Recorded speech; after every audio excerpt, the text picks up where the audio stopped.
What a nice beginning. I really like that one.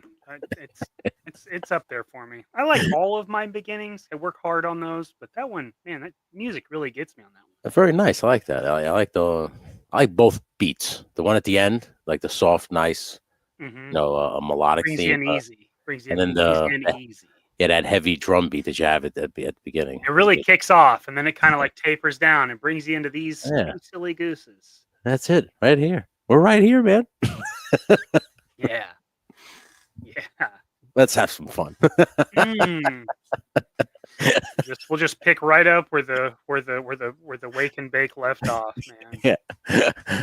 My goodness. Yeah, my wife made sure of that, didn't she? She could drop right in the chat real quick. She did. Yeah, she put the info right out there on blast. Let everybody know. Tony's going to be in a terrific mood tonight. Yeah, I'm going to be okay. He's gonna be all right. Hi, Mom. Let's just say I'm relaxed. He's chill. He's ready to go. Hey, Rob, what's up, bud? Yeah. Nah, I heard your mom's here. Hello, Mama. Google bitch outs. Always nice to see everybody, the usual suspects in the chat nowadays. The usuals. Yeah. Oh. Familiar faces. It's good to see all of you over here. Oh, how those weird. Oh. What a Slade. You know what I've been watching a lot of, dude? I don't know if it's recently. Sammy the Bull Gravano, you know, the guy who infamously leaked all the information about John Gotti. It was like okay. Okay. He's on like all these podcasts now, like telling like the like a deep information about all the stories, about all the hits and stuff like that. It's very interesting. It's Sammy the Rat. Yeah, it is. Sammy the Rat, yeah. Yeah. Because it wasn't like Goodfellas based off that. It was all based off that.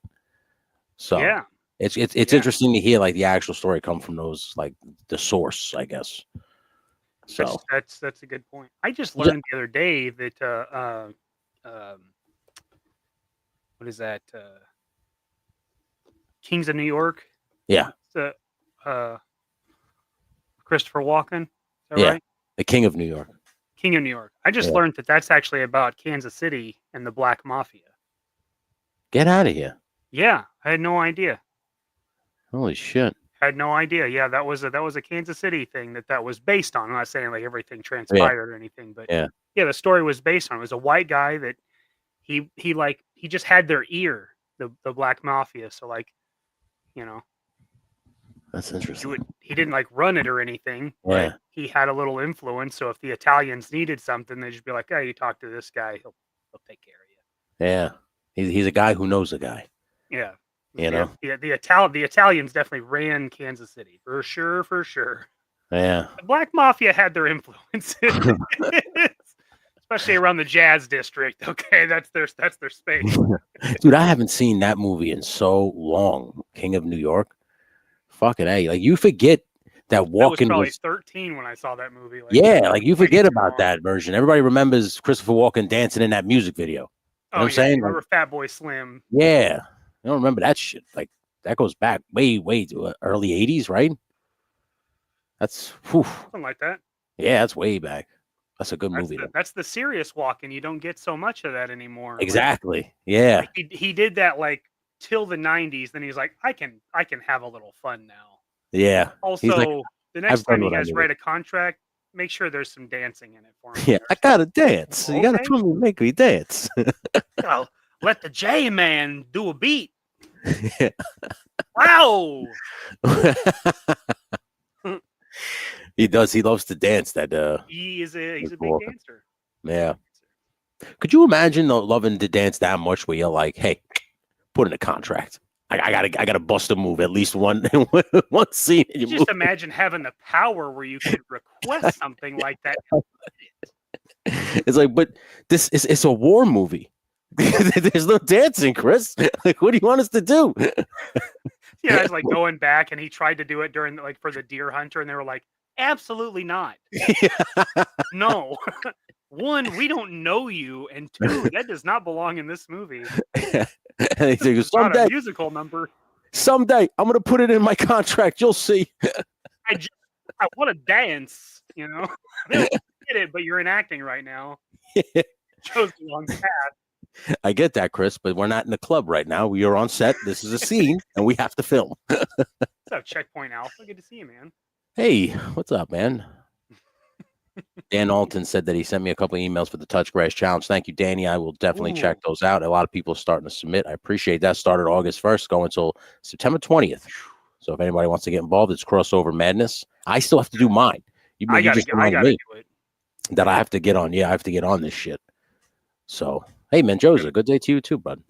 You got to try not to, recycle, Yeah. I don't want to recycle. I want new stuff. I want some new stuff. Yes, that's the same way I feel. Like, I'm like, well, I can't, I could go into like the catalog of pictures that I have because I'm always crossing over shit, but it's always like, I want to do a new one. I want to do something new. It is her favorite. That was one of my favorite parts about the last one is I was just like looking at my shelf and I was like, yeah, we'll get this guy. We'll grab that one. And I was just like picking, like, I was like, yeah, it's a cool hit team. Now, what are they going up against? And I was like, yeah. Oh, that's what they're going up against. Let's go like full, like the evil shit. Like get the rhino, get the devil, get the fucking gargoyle. Like, four horsemen, this shit. Dude, that's what I'm saying. I loved everybody's creativity. It brings out like just shit that you just normally wouldn't do. You just look over and go, like what would look good together? And then you start, it just starts kickstarting this thing. That's all I want to do. And I'm happy that people want to get involved. I'm happy that people are enjoying it because it's supposed to be fun. That's at the end of the day. That's all I want. I want people to have fun. Yeah. For sure. I mean, if we all had, Mendoza's access to sunlight trickery. My bud, Jesus Christ. He's like willing the sunbeams. He's like a dude. I don't know how he would superpower. What time of day he goes out, where he's setting that figure up, but it was like an angel. if it's not authentic, I hope I never find out. Me too. Just let me continue believing that you found it perfect space. Even if it was a happy accident. Even if it was a happy accident, I don't care. Like even if you didn't mean to, like I swear to God, that wasn't there when I took the picture. Like fine, divine intervention. I'm cool with it. Just never tell me you like artificially did it. Yeah, absolutely. Because when the first time I saw that picture with the pan, he had like the slow zoom pan towards. Oh, it's beautiful. And just that ray of light, I was like, man, this is like, it almost looks like AI. Like, it looked so good. I was like, dude, is this legit? He's like, yeah. I'm like, that is a good picture. That's a good one, man. Yeah. I've been waiting on the sun for 2 months. Holy shit, buddy! Yeah, well, you live in Florida, where just one day it's beautiful out, and 5 seconds later it's just a monsoon. Yeah, I hope you get it, man. I hope you get it. Dan I got 2 photos of the MVC the other day, and I set up the JLA versus Avengers. That's cool, man. I like that. That's awesome, dude. Hell yeah, I love that.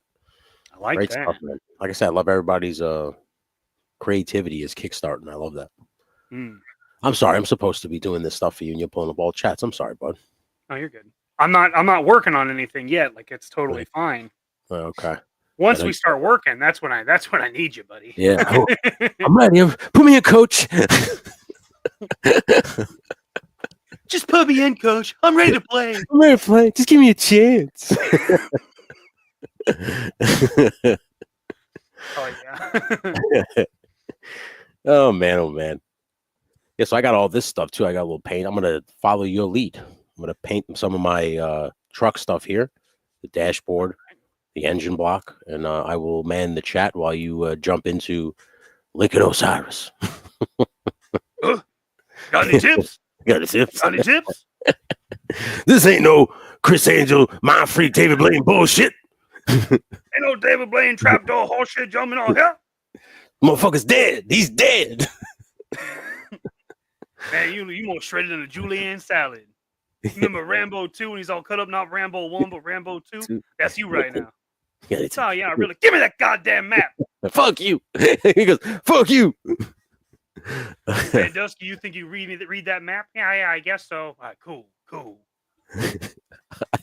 I like when when Ben Stiller tries to do the same fake pissing thing, he stabs the can of soda and it just squirts everywhere. But he still commits to it. Like Because like he's pissing everywhere. Yeah. I don't actually have to pee. I just need to talk to you. There could be a Teen's Choice Award in it for you. I love it. That movie is just, God, man.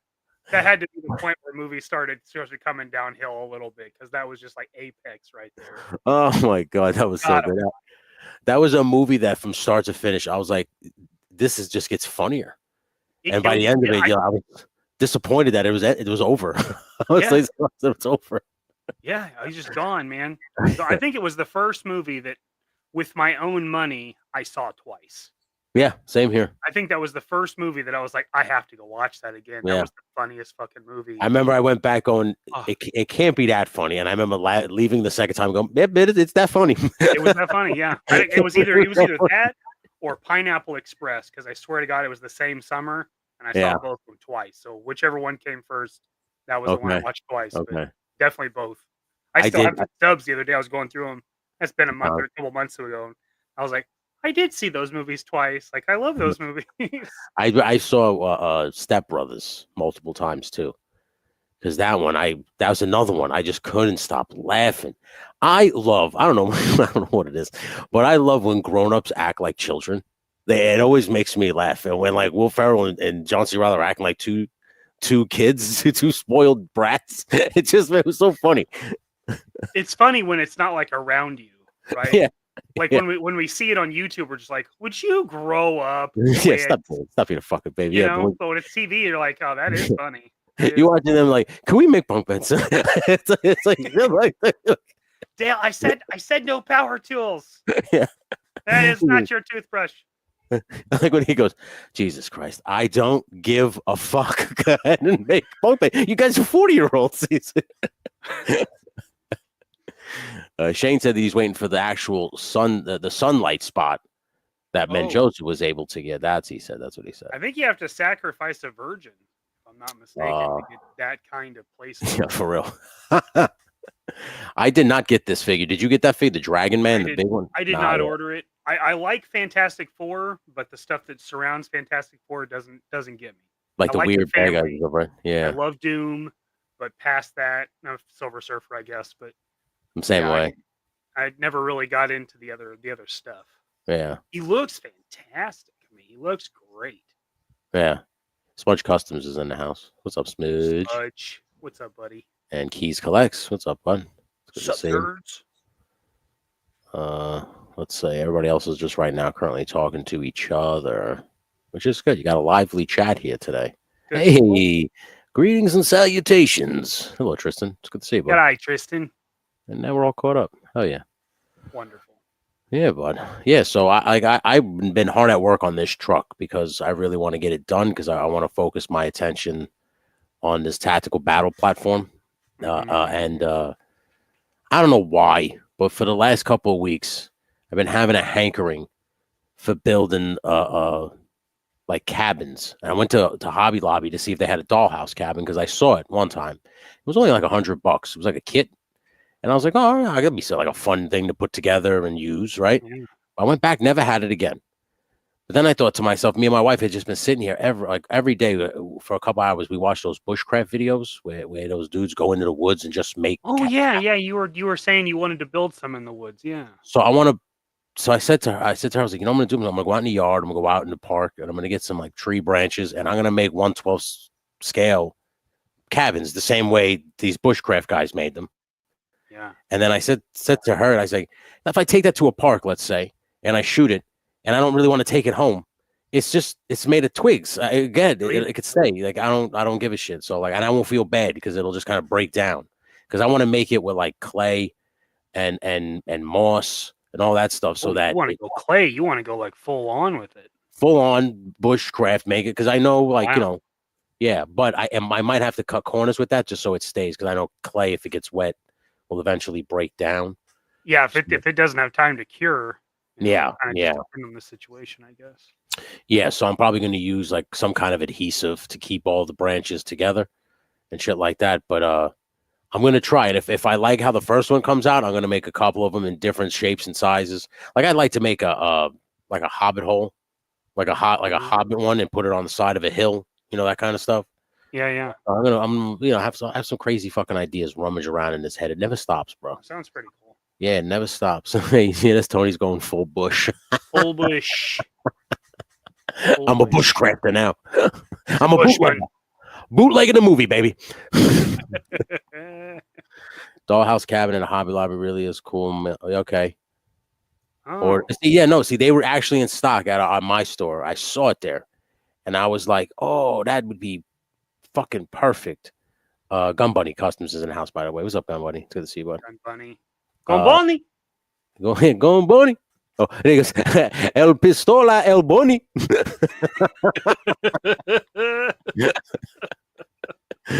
Impossible Pie Productions. What's up, buddy? Pie, good to see you, man. What's going on, my man? I appreciate everybody hanging out with us on this Wednesday evening. Mikey's about to jump in his action figure. I'm going to jump into a truck. Of course, we have the. So this. Well, he just did like a magic trick. The magic man. Now you see me. Now you don't. I like that.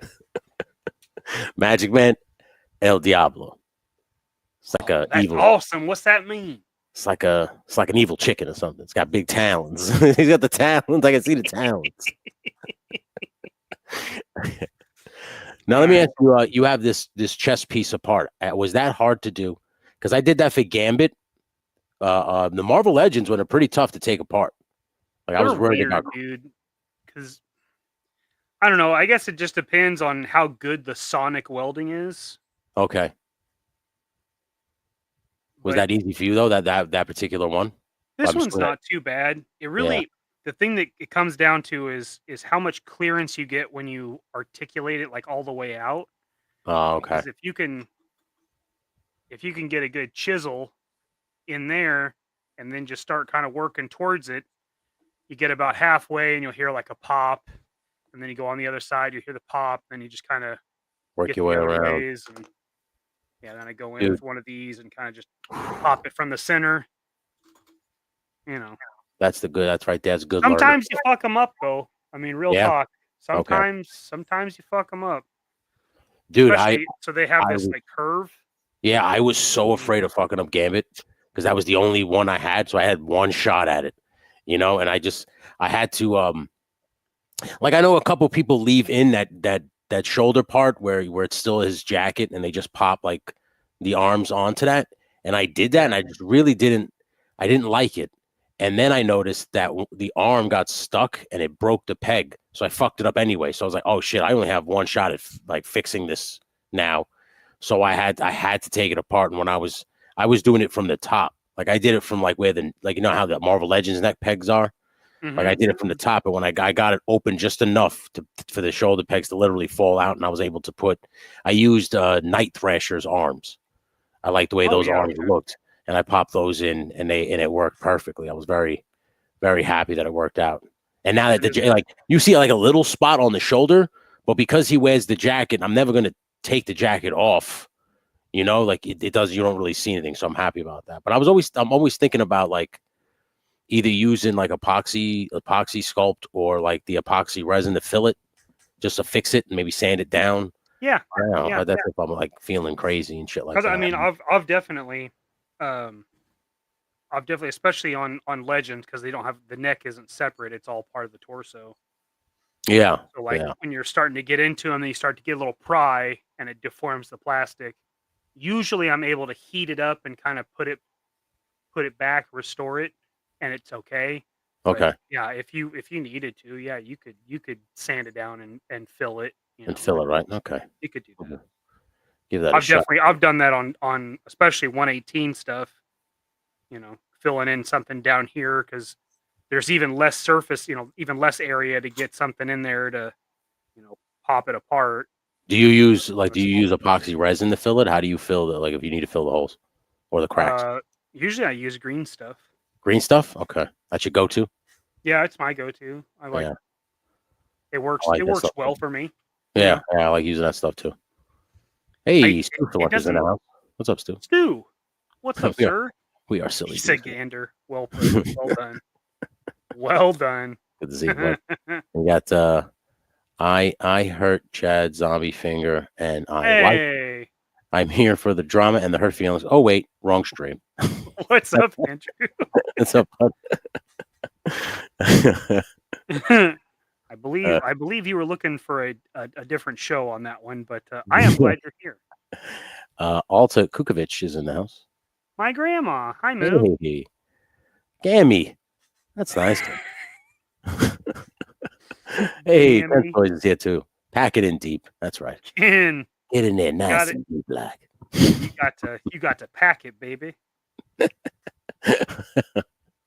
Dude, my grandmother used to love pro wrestling, man. Like she would watch when I was training out in the yard, she would watch from the deck and she would laugh every time the trainer would beat me up. So like every time like he would suplex me or slam me, I would hear her laugh from the porch. And he turned around one time and he was like, is your grandmother okay with me kicking the shit out of you? And I was like, yeah, she would actually prefer it. She's heavily encouraging it. Yeah, that's my grandma. He would do that. She's totally fine with it. Yeah. She loved that. She loved wrestling, man. It was funny. That is. It's funny to see like old people watch it. And like I said, I'll never forget having that talk with this guy in Pittsburgh and how he was into it. Like he was a fan. Like I'm like, dude, you're like 78 years old. Like, you know, it's work, right? You know, it's a work, right? You know, it's a circus. You know, like the fact that he was that into it was mind blowing to me. Hey, entertainment's entertainment, buddy. Yeah, you're right, dude. Yeah. Gum Bunny says his son says hello to you. He remembers you from DFW. Oh, right on. Well, tell your son hello.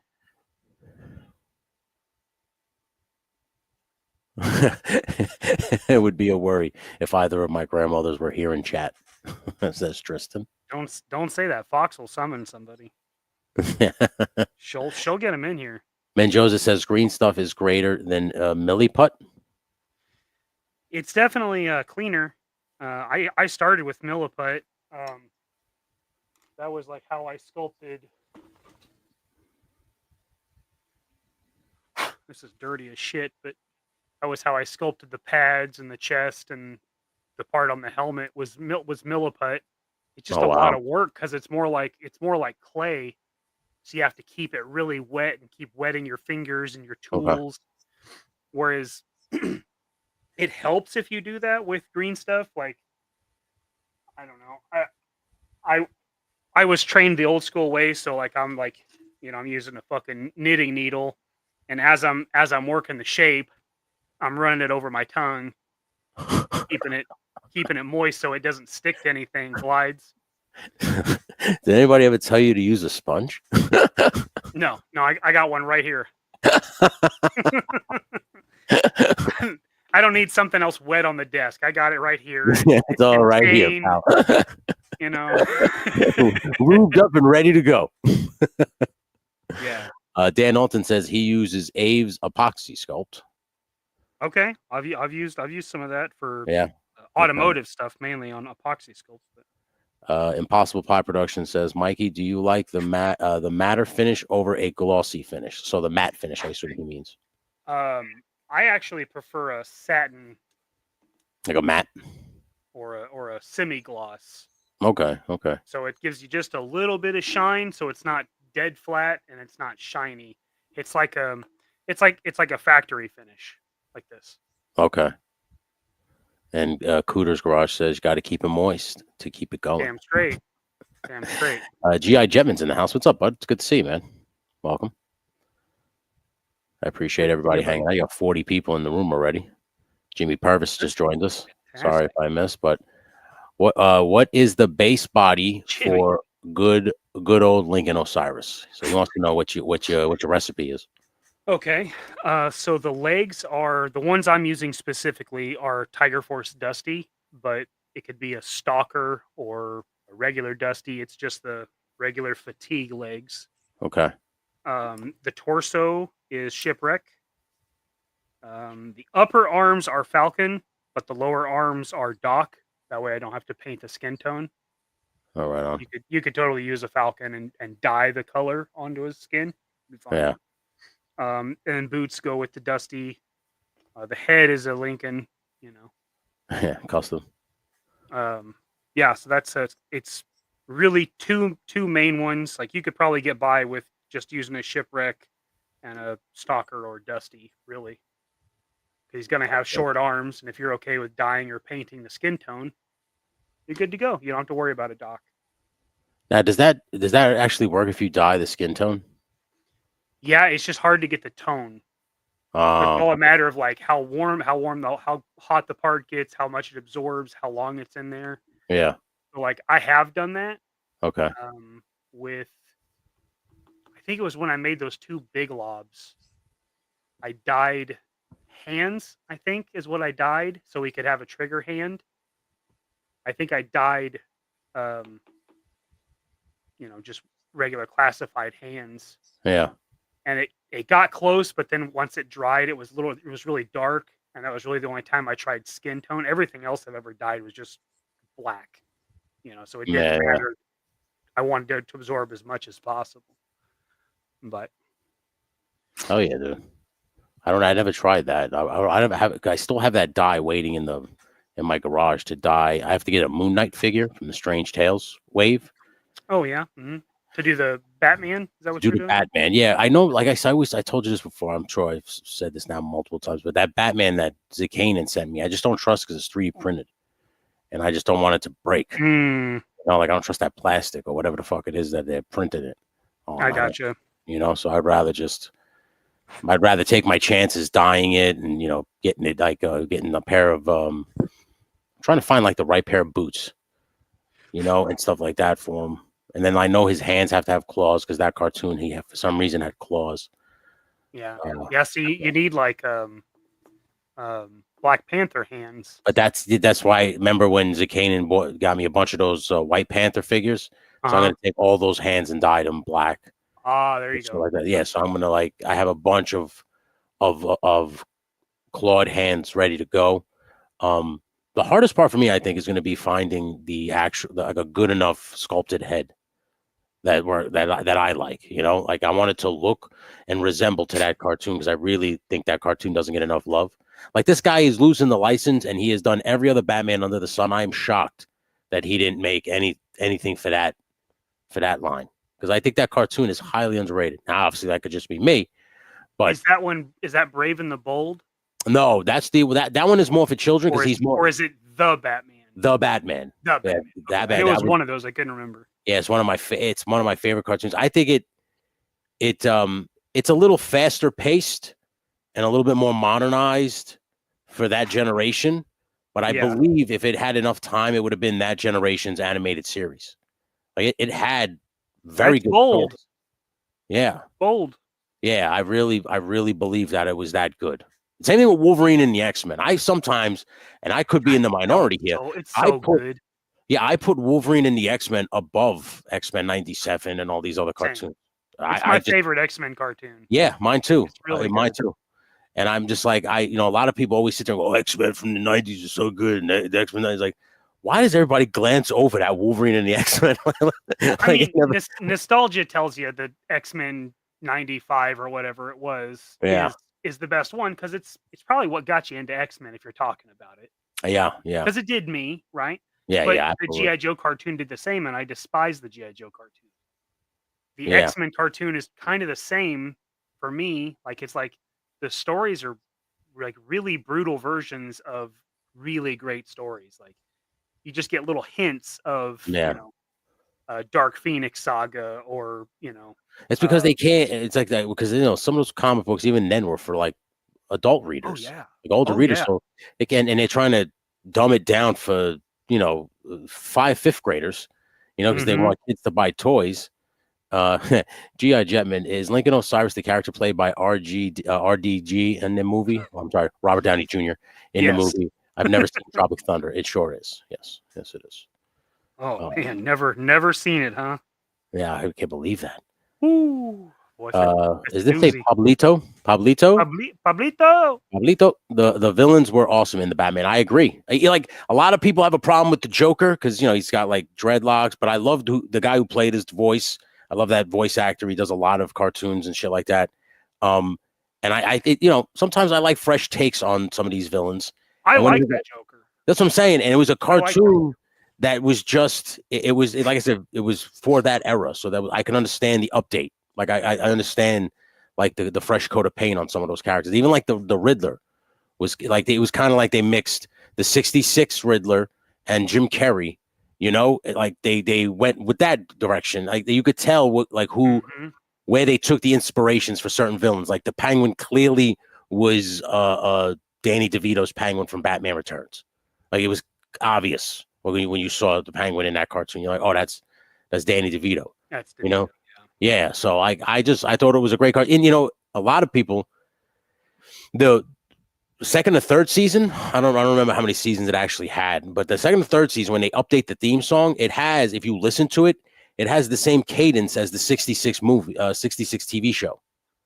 Like really? If you listen to the theme song, you're like, oh, I see what you're talking about. It has like that it sounds like that 60. It has that feel from the '66 show.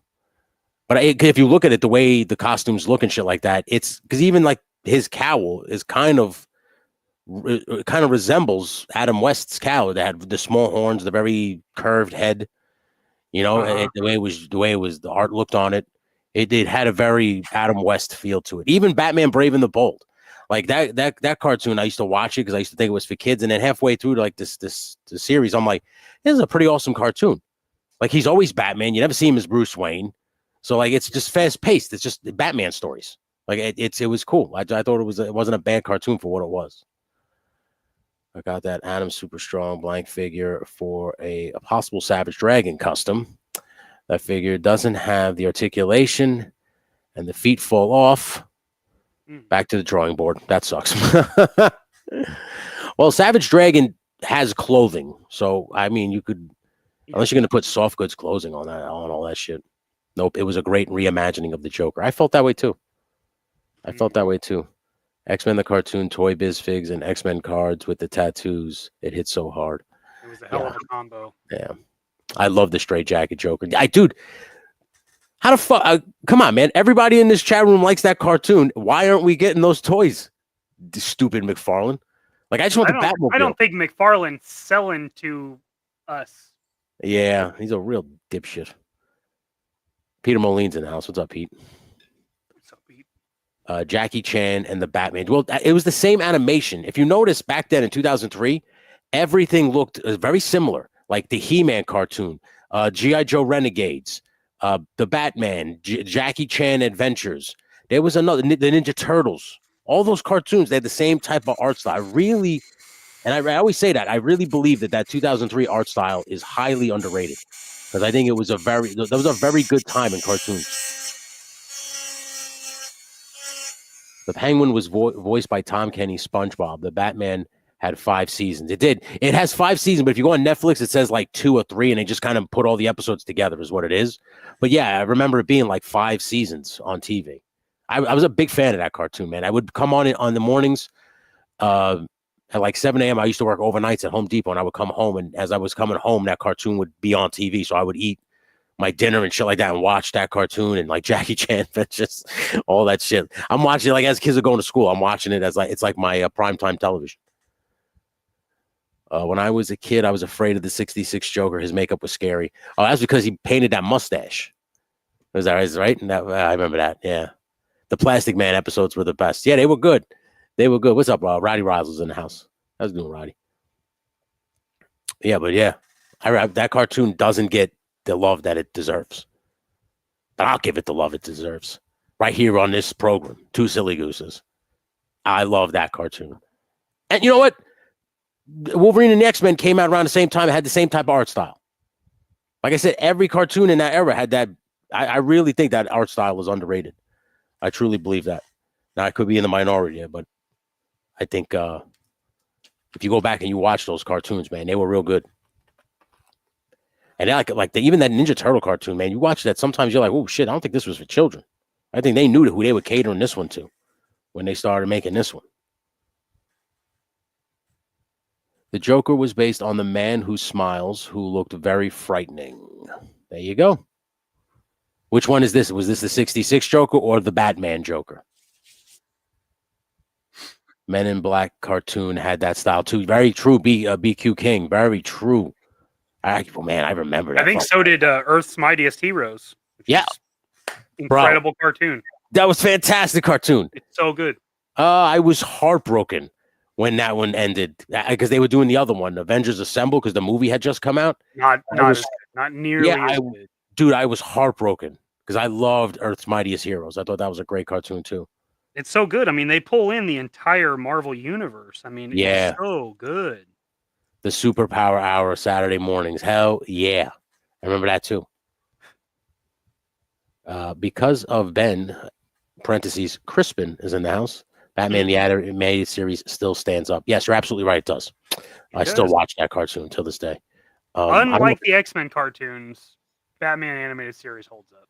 Yeah, I don't really care to. Like, I don't really care to watch those X-Men cartoons. And X-Men 97, I watched it once, and it really didn't have that effect, that profound effect on me that it had on so many other people.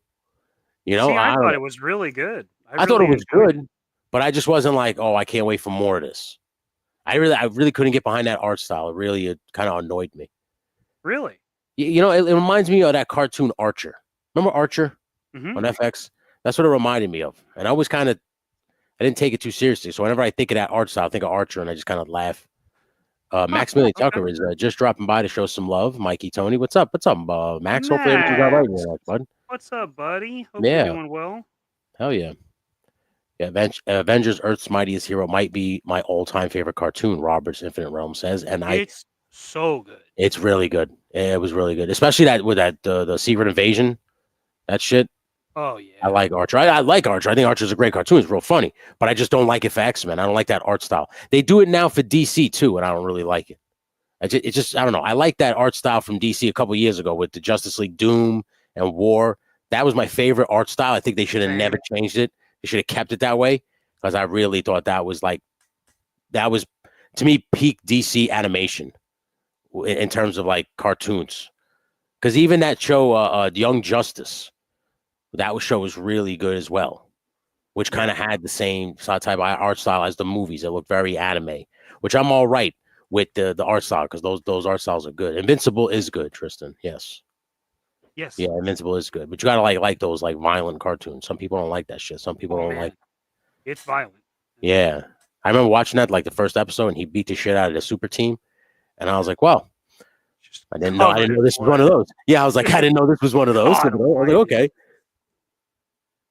Yeah, but that's a good cartoon, man. I'm happy to see that they get in the toy line with Jada. I mean, I'm all right with Conquest, but I really want Omni-Man. The figures look really good. I mean, I understand what Jerk was saying about the Conquest not looking like the books, and I definitely get that. But as far as a toy and its construction, yeah, it looks pretty fucking good. I mean, was he supposed to be like much bigger in the comics or something like that? Yeah, I guess. Okay. I guess he's supposed to be a little bigger. Oh, okay. I only liked the first season of Young Justice. I was not a fan of how they did Superboy in that show. Oh yeah, I can understand that. I mean, when they came back on was it HBO Max, it kind of like lost me a little bit. But I did like those first couple of seasons when it was on Cartoon Network. I'm playing as Omni-Man in Mortal Kombat at the moment, Tristan T says. Right on, dude. Oh, that's cool. I didn't know Omni-Man was in the new stuff. Yeah, I think he's in the you know how like certain systems have like certain characters. Yeah. I think he was one. I think he was like for a certain system. Well, that makes a hell of a lot more sense than like fucking Freddy Krueger and shit. Yeah. Or Arnold. Yeah. Like I don't mind. I can understand Terminator, but when they put him in as what the Predator do. What's his name? Dutch. Dutch, yeah. I think, yeah. Or Conan the Barbarian. It's like, come on, dude. What are you doing?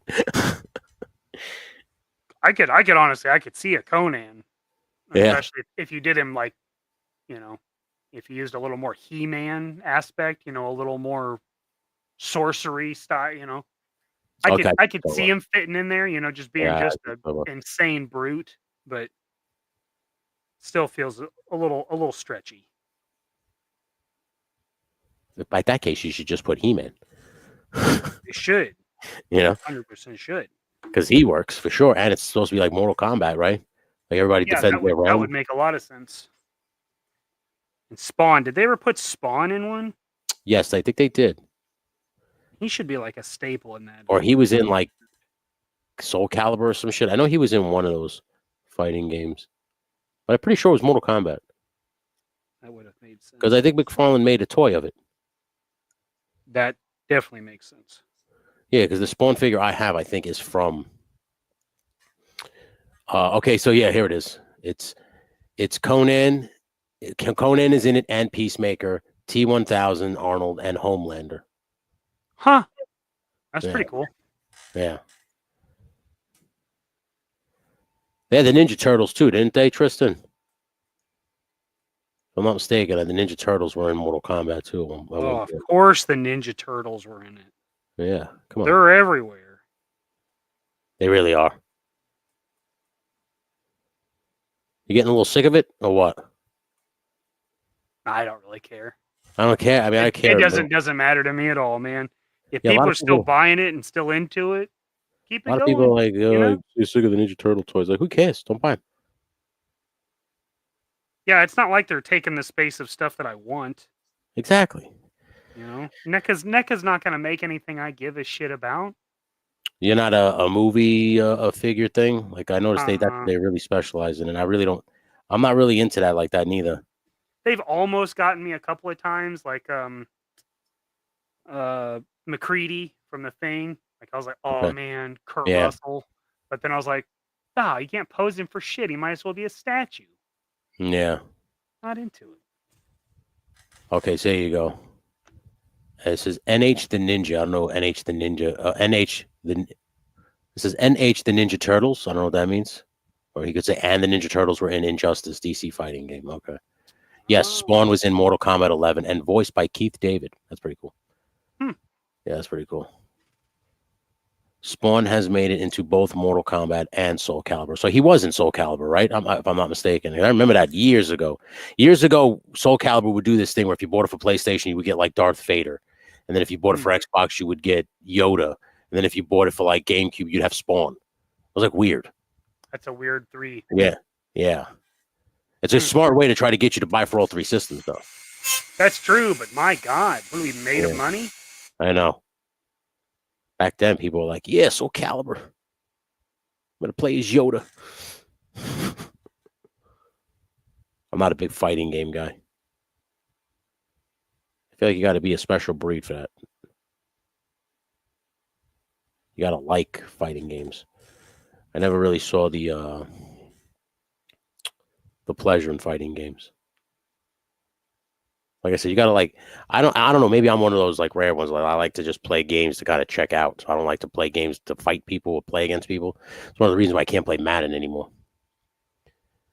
I got one of the McCready's from The Thing. It's okay, worth getting just one, in my opinion. Robert's Infinite Realm says.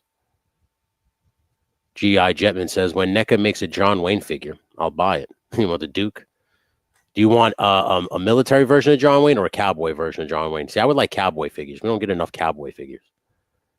Do you guys ever see when Mighty Mouse got canceled off ABC for sniffing coke? Jesus Christ. Yeah, okay, Tony. He was one of the console exclusive characters. Jacob will say, yeah, that's what I remember. Spawn was Xbox. Link from Zelda was on GameCube. Thank you, Dan Alton, for that. Alfred is in the house. What's up, Alfred? And Punk with Toys is in the house. What's up, Lawrence? It's good to see you, bud. How you doing? Right now, Mikey is painting up a Lincoln Osiris figure, and I'm painting up a Wreck-It Rig truck. What up, boys? I'm just trying to add some like extra details to this truck. I did get masking tape, which is good. I can finally tape off the truck before I paint it blue. Excellent. Yeah. Did you see what? Did you see it this morning on the Wake and Bake? I did. I got the crack completely gone. I'm so happy. I was like, I said to Woody and Shane on Tuesday. I was like, what truck cracks in half? Like what hood of a tractor trailer cracks in half? Can you please tell me? No. Yeah. Doesn't happen. Now, if it dented in, I think that would have been pretty cool. Yeah, I can see that. Get that to do that, but I think that would be cool. That'd be a cool function of it. Mikey, how usable are your painted figures? Is there rub with too much use? Crispin wants to know. Yeah, they're definitely will be, like, if you use it a lot, you could definitely rub the paint off, but if you're just like posing him, they're pretty good. That's the question. Crispin, what are you going to use it for, and how often are you going to use it? Like he got, I got a custom destro from him, and I used it. I was able to pose it in the positions I needed to get it in for pictures. No problem. I had no, like, I didn't fuck the head up or anything like that, because that's really, because the head was chrome, and I didn't want to.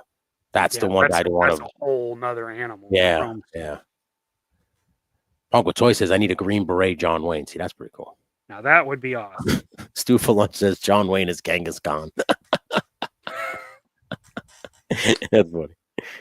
Yeah. I would want John Wayne as McClintock. That was my father's favorite movie. It was one of my favorite movies. I like him as a Western. Although I do like The Quiet Man in the boxing movie.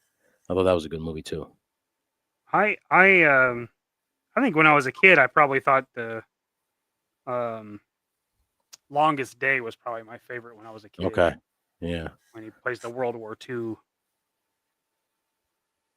But it was probably one of the few that I actually saw when I was a kid. We weren't a big John Wayne house. Oh, Jesus Christ, my father. We were definitely an Eastwood family for sure. Yeah, we enjoyed Clint Eastwood too. He always outlawed Josie Wales. Oh yeah, that was his favorite. Well, fuck, especially for us, the movie takes place in Missouri. Yeah, yeah. You know, of course, I grew up with fucking Josie Wales. Yeah, he fucking loved that movie. I remember the first time my dad showed me that movie. We rented it. Mom was out of town, so we were watching it in the main room. And it was the first time I had orange soda. Oh, jeez. Orange soda and outlaw Josie Wales. It was quite an evening. That sounds like a great time. It's a weird little memory. It's like fucking sun-kissed and the outlaw Josie Wales. Dude. That's a Saturday night if I ever heard one. Holy shit, it was a great one. That was a changer right there. That was a game changer. Crispin said it would be for pictures and a little bit of posing. So I would definitely go. You'd be all right, man. Yeah, yeah. I got a Rambo from Mikey as well that I'm going to be using soon. That thing was specifically for pictures. Yeah, yeah. So if it doesn't hold up, we're really in trouble. Yeah, because I remember I got that head from Loki Wartooth. Yeah. And I was like, fuck. I was like, I would love to because I had just gotten that fucking Hiya Toys Rambo. Uh-huh. And I just remember taking him out of the box and going, no, you're going to go right back in the box. He's still in the box. I'm not taking you outside. Yeah, I'm with you. Crazy. Yeah. I took his weapons, though. I like his bow and arrow and his gun. And I like that he comes with the satchel that you could put the Molotov cocktails and shit like that into. Oh, yeah, yeah. I think that's pretty cool. And that version has a strung bow, right? Yes, it does. Yeah. Okay, I thought so. Yeah, it's Rambo 3. That's the one I remember most. It's not my favorite. Obviously, First Blood is a great fucking film. But Rambo 3 I remember the most because as a kid, when my father would put on the 80s action movies, that one was always on. That one is the 80s action movie of the I agree. First Blood's obviously the better movie. Yeah. But as far as like going like toe to toe with like Arnold or any of those, yeah, it's 3. Black fatigues and all that. Yeah, it's 3. Because of 3, Arnold made Commando. I firmly believe that. I could see that. Yeah. I could hear Arnold like calling the movie studio, like really upset. Like I need an army movie. Yeah. They're like, Arnold, you're not an American. Goddamn Sly just came out with the third Rambo movie. What the hell are we doing? He's making 3 now. 3 Rambo movies. I want to carry a tree in the beginning. Hold tree so they can see how strong and muscular I am. I'm going to wear no shirt throughout the whole movie. The bad guy needs to have chainmail. Like, and you should see his nipples. I'll never forget that bag. I was like, where the fuck did they find this guy? Kmart? Like, Jesus Christ. So shitty. Yeah. Like, of all the things, that is probably one of the worst things that come out of Australia. Tristan, back me up on this. Oh my God. I'm gonna kill you, John. I'm gonna kill you, John. Larry Manchacha's in the house. What's up, boy?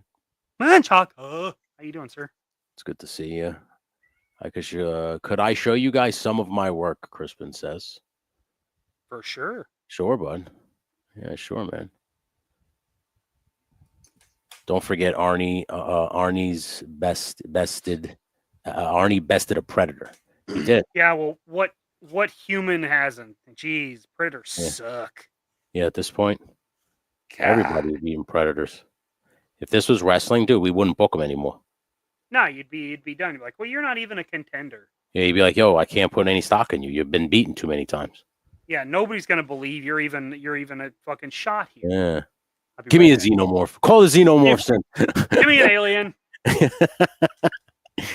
Get this bum out of here. And take your stupid knife with you, too.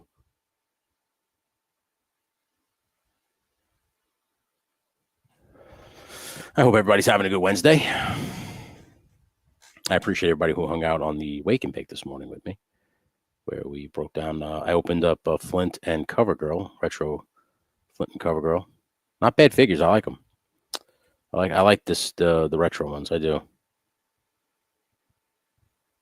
But that Flint is my favorite GI Joe figure of all time. It was like my favorite character on the cartoon. So I was very happy to get that GI Joe. And then I got the Snake Eyes and Polar Bear on the way. Nice. Yeah. The Mass Device stuff really got me, but I'm like obviously missing out because of stupid exclusives. Like I can't get all of them. Yeah. I did work out a deal with 3-Star Draw to I saw that. Yeah, he's gonna hook me up with a breaker. Awesome. Yeah, it's nice. Speaking of 3-Star Draw, anybody in here, go over to his YouTube page and give him a like. He's like less than 20 away from 500. Let's try to get him there. Hell yeah, bud. If you're not subscribed to him, go make that happen. Come back. I want to talk to you, but he's over here. My cat is. I don't know. Can you hear him? I did once. I don't hear him right now though. There he is. There he is. He's right here. Baron, you son of a bitch. What are you doing? What's up, bud? You okay? What are you doing? Your mother's over there on the couch. Yeah? I'm surprised you're not cuddling with her right now. You psycho. He just comes over and meows. You pet him, and then he just walks away. He's like, okay. That's all I needed. Yeah, he's like, okay. Tony, I caught your rant on WWE on ESPN. Great stuff. Okay, you please don't even. Fuck them. Fuck all of them for that. Jesus Christ, dude. Like I was joking today with my buddy on Spot Monkey Radio. I said $30 for fucking pay-per-views. What do they think this is? 1997? I was like, get out of here. Like burn. We thought it was done. Like I thought I was done paying for that kind of stuff with the network, and now all of a sudden now you're going back to that model. I don't like that at all. I think that's bullshit. That's why I'm not a big fan of ESPN. They do that shit with the UFC too, man. Like where you have to still spend the $60 on the pay-per-views, even when you pay for like ESPN Plus and shit like that. It's like makes no sense.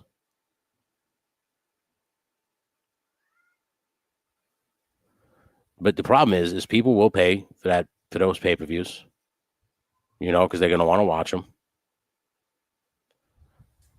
But I always say, a pirate's life for me, right, everybody?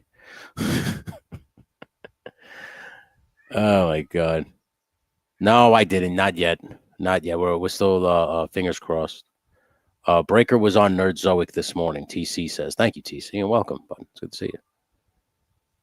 The UFC, that is UFC wanting that cash. I know, dude. It's crazy, but you're not going to get me for that. Fuck you. Like I'm not falling for that shit. But this is why, like I said, this is why people go to the internet. This is why they pirate the pay-per-views because you know, for the last 15 years or 10 years, whatever it was, they have been able to watch it for $9.99 on the network, or whatever it is on Netflix now, or no, the Peacock, whatever Peacock is now. And now you're telling people they have to pay that to get WWE pay-per-views a month? That's crazy. And what's going to happen when you have those 2-a-day pay-per-views? Is it going to be $60? Like, are you going to get them for the double whammy? Like, when does it stop? So I don't know. Oh, they definitely will. Yeah. Yeah. Oh yeah. They're not going to stop. They're definitely not going to stop there until you prove that will not work. They will do it. Yeah. What a bunch of dicks. Piece of shit. Motherfuckers. You just think you're so special over there. Hit him with the Lunchbox Kill is in the house. What's up, Lunchbox? Good to see you, bud. What's up, sir? What's that guy's name? Christian Bale. Oh, good for you. Oh, good for you. Yeah. Good for you. My shot. When I heard that for the first time, man, I laughed so hard. That poor white guy. Yeah. I'd be like, dude, I'm just doing my job, man. Sorry. Calm down, bro. Dude, you got really get in the character, don't you? You're really into this Terminator thing. I believe that's what it was. It was Terminator Salvation, right? Or some shit. I think you're right. Yeah. I never watched it anyway. After Terminator 2, I gave 3 a chance, and did it like really sucked on ice. Yeah. Crispin says, have you looked into Stream.io? I don't know what that is, Crispin. Is that, I assume, where you wink watch wrestling? Because if so, I have a couple of those. We can exchange notes offline. We can exchange notes. Yeah, I have a couple of those stream wink places to watch those things. Jetman says he found a breaker in California. A friend of his found a breaker from in California, which is awesome. I can't find him here at all. Oh, that's awesome. Yeah, I'm related to pirates, Cornish shipwreckers. Being Australian and given our history, that's not really a surprise to people, though. I'm sure that's very true, buddy. It makes a lot of sense. Yeah, no, yeah. Listen, like for instance, any other wrestling pay-per-view or any boxing pay-per-view that I always want to watch, you just go to like these things and just watch them there. Like, unless it's like on these streaming services where I can afford it, I'm getting it. But like, I can't justify paying $70 for a UFC pay-per-view. That's insane. Mm-mm. No, and if it ever gets to the point where they're doing that with football, I'll be out. Oh, goodness gracious. Never again will I watch NFL football. If they do that, they start charging you to watch football. I'll be fucking out. It's already too much when I can't watch. Yeah. I can't watch the team play that is 40 minutes away from me. There are games where I can't watch the team that is literally playing in the same city I live in. Like, they've already pissed me off with that shit. But yeah, you start charging me $20-$30 to watch a fucking football game, I will be done. Dude, I think they're slowly trying to do that shit with the exclusive shit to Amazon. Yep. And whatnot. So you have to like have Amazon Prime to watch certain games. Yep. Well, like they did that shit with the Mets recently, where I tried to watch a Met game and it wasn't on TV. It was on Amazon. It was an Apple TV. God. And I was like, Apple TV? I was like, why I don't want Apple TV. I don't have this. Why are you trying to get me to buy another streaming service just to watch a baseball game? You know, I was like, I'll just catch the replay. I'll just catch the highlights on the fucking news at that point. They're like, you don't have Apple TV. What do you have? Green dots? Yeah, good green bubble. We got another green dot guy over here. A green bubble here. Hey, listen to this guy. He's a real green broke piece of shit. He doesn't even have Apple TV. You got a bunch of people in here. Hold on a sec. Let me so we got Big Dog. What do you guys think about Hulu leaving starting next year? Hulu's leaving what? The Disney and ESPN stuff? Good. I didn't hear that.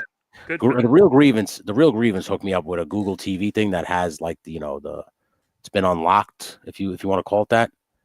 So I'm gonna take a look at that and see what I can gather on that. I really don't watch TV anymore. Like I like the only streaming service I have is YouTube. I just watch shit on YouTube commercial free, because and like I've noticed like wrestling, like WCW and the WWE Vault, they're just throwing full events up from when I was a kid. So I'm just like, well, if I ever want to watch wrestling, I could just go right to YouTube now. I don't even have to. I don't need like a Peacock subscription or anything. I just watch it on YouTube now. Huh. Yeah. White Vegeta's in the house. Hello, what's up, bud? It's good to see you. What up, White Vegeta?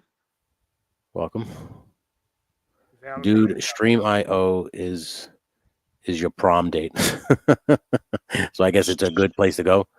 Okay. Streamio. My wife, yes, Alpha Red, thank you, baby. Yes, no, I didn't hear back from you yet, but we're putting the positive vibes out there. We're hoping. Positive. Yeah, I'm trying to get a job at the Cannabis Hut. So, if anybody in this chat room is a praise, can you please pray for me? Just put some positive vibes out there in the universe. Help me, because I would really like this job. I think I'd be the best for it. Dear 6-pound, 8-ounce sweet baby Jesus, please give Tony the opportunity to apply himself to a craft of which he knows a great deal of. Yeah, I think I've been training my whole life for this job.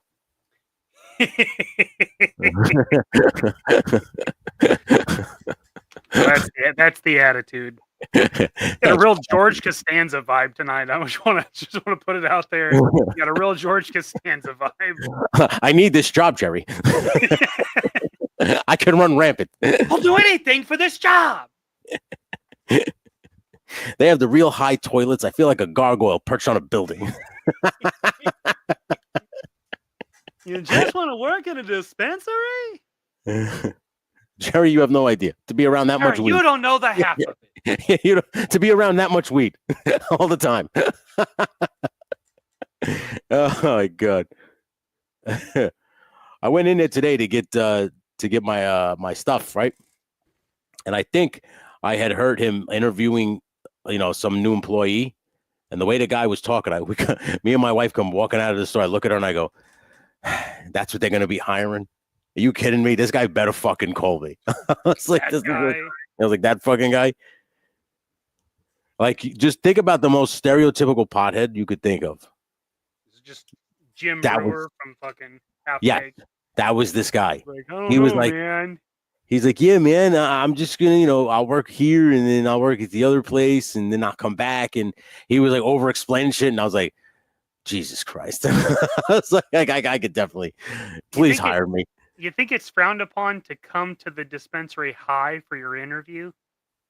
I assume they encourage it, I guess. That's what I would think. Like, we need to see you in operation.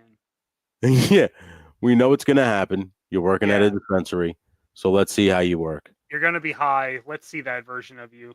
And it's like, instead of like, where like, other, jobs used to be, it's like, all right, we're just going to send you to this place where you pee in the cup, come back and we'll finish the interview or whatever. There's like, we're going to need you to put this gas mask on. Hey, step outside with us real quick. Hit this joint. We're going to come back and hit you with a pop quiz. Yeah. How about we head outside for a little puff pass, huh? Yeah. And then they just start like playing Joe Rogan clips and seeing if they can have a conversation with you while it's happening. And it's like, no, this guy's not going to work. It's not going to work. Yeah, it's not going to work. Jamie, pull up that video, Jamie. Fucking Joe Rogan. You see, people starting to turn on him. This whole shit with the. They are?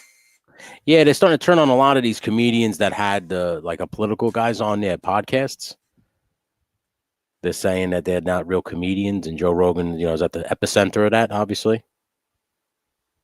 But I think it's everybody turning on all those comedians that moved down to Austin, Texas. I think a lot of other comedians a little sour about that they took a big scene and took it down to Austin, where it used to be like thriving in California and shit like that. Man, the pandemic, man, it changed a lot of things.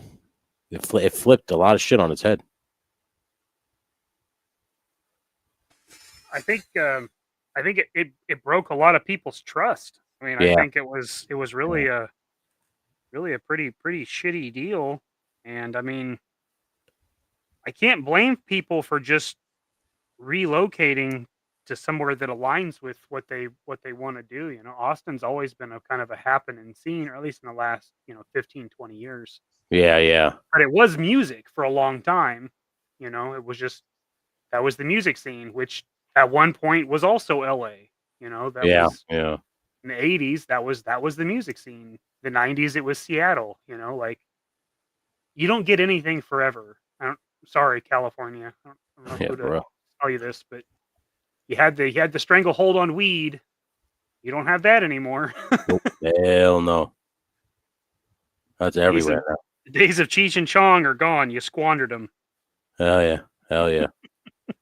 Dude, it's crazy when I buy weed out of this dispensary and you see like the little New York, like the, when you used to buy cigarettes and have like the little New York stamp on it and shit like that. You see it on the weed. I'll show you right now if you want. It's right here. Look, see? Like the little New York stamp that says, over 21 and shit like that. It's just crazy to see that. Like marketed, like fully. Yeah. I never thought we'd live in this world. It's very nice, man. I'm gonna just check the chat for you. You got to believe in your product. I believe in my products. That's what I'm saying. If they hire me, I go there every couple of days. So I told my wife, like, if they call me in for an interview, I walk in there and go, "Oh, it's you." Because I'm gonna be like, yes, it is.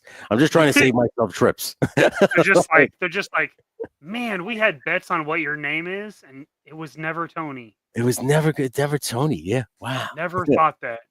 Right on, man. That's really cool, man. Welcome. Really cool. Thank you so much, man, Joes. I appreciate you guys, man. Due to his policies, people are turning on him because of that shit. A lot of people. I'd move to Texas if they'd let me. Well, Tristan, you're living out there in Australia right now. You said it's dangerous. I mean, you have bugs out there that could kill you. Fucking A. Austin is very very liberal city. It is. They have a nude beach there.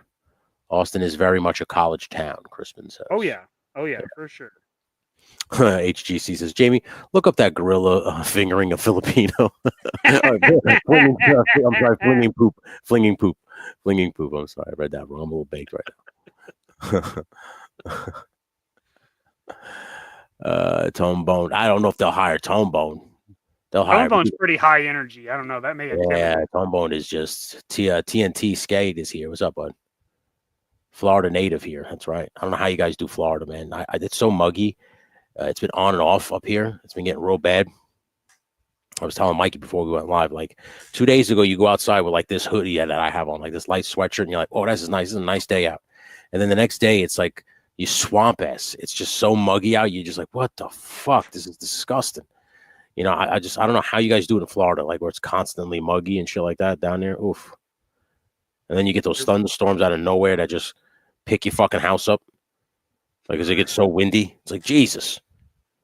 Did you see that? I saw that on the internet 2 days ago. I don't know if it was real or not. I think it was. It says like a hurricane came through some lady's house in Florida and picked it up and just slammed it back down on the ground. She was here. She's like a 72-year-old lady lived there. I was like, Jesus Christ. Well, it doesn't sound like it was built to code, though. No. They're like, it'll be fine. They're like, there's no foundation. It'll be fine. They're like, she's an old lady. What we can save some money here, guys. She doesn't need a foundation. She's never going to go in the basement. She's going to die in this house. You might as well make it a coffin, It's easy to move. She dies, you just pick up the house and you throw it out. Yeah, you get a couple of pallbearers and take the whole house out. Yeah, the house is a coffin. And then, and then Bill Gates can buy the land. Yeah. Oh, that fucking Bill Gates. That son of a bitch. That piece of shit glass and wearing motherfucker. I always go back to that South Park where he was like, get Bill Gates in here.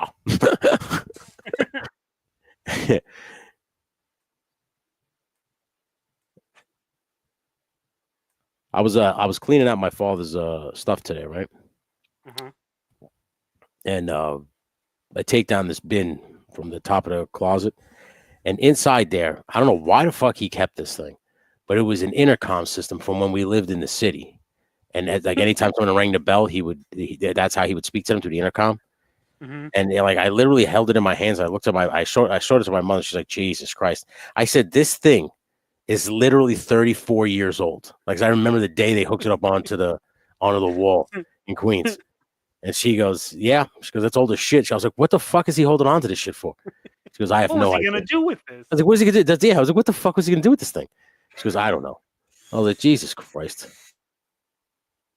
My parents, I don't know if your parents used to do that shit. They hold on to everything. Like, no, we could use that. We could maybe use that. It's like, no, you can't. Throw it out. They do that shit constantly. And I know what people say, well, they're hoarders. Yeah. I'm not saying they're not. Yeah. Hey, Loki War 2's in the house. What's up, bud? It's good to see you. And Kaiju Kitty. What's up, bud? It's good to see you guys, man. Mikey is muted because he is using his Dremel. Doesn't want to be rude. We appreciate that here. I'm just trying to steady hand paint this shit.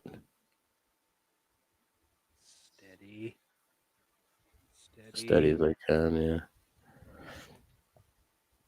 And I got caught in a rabbit hole today. I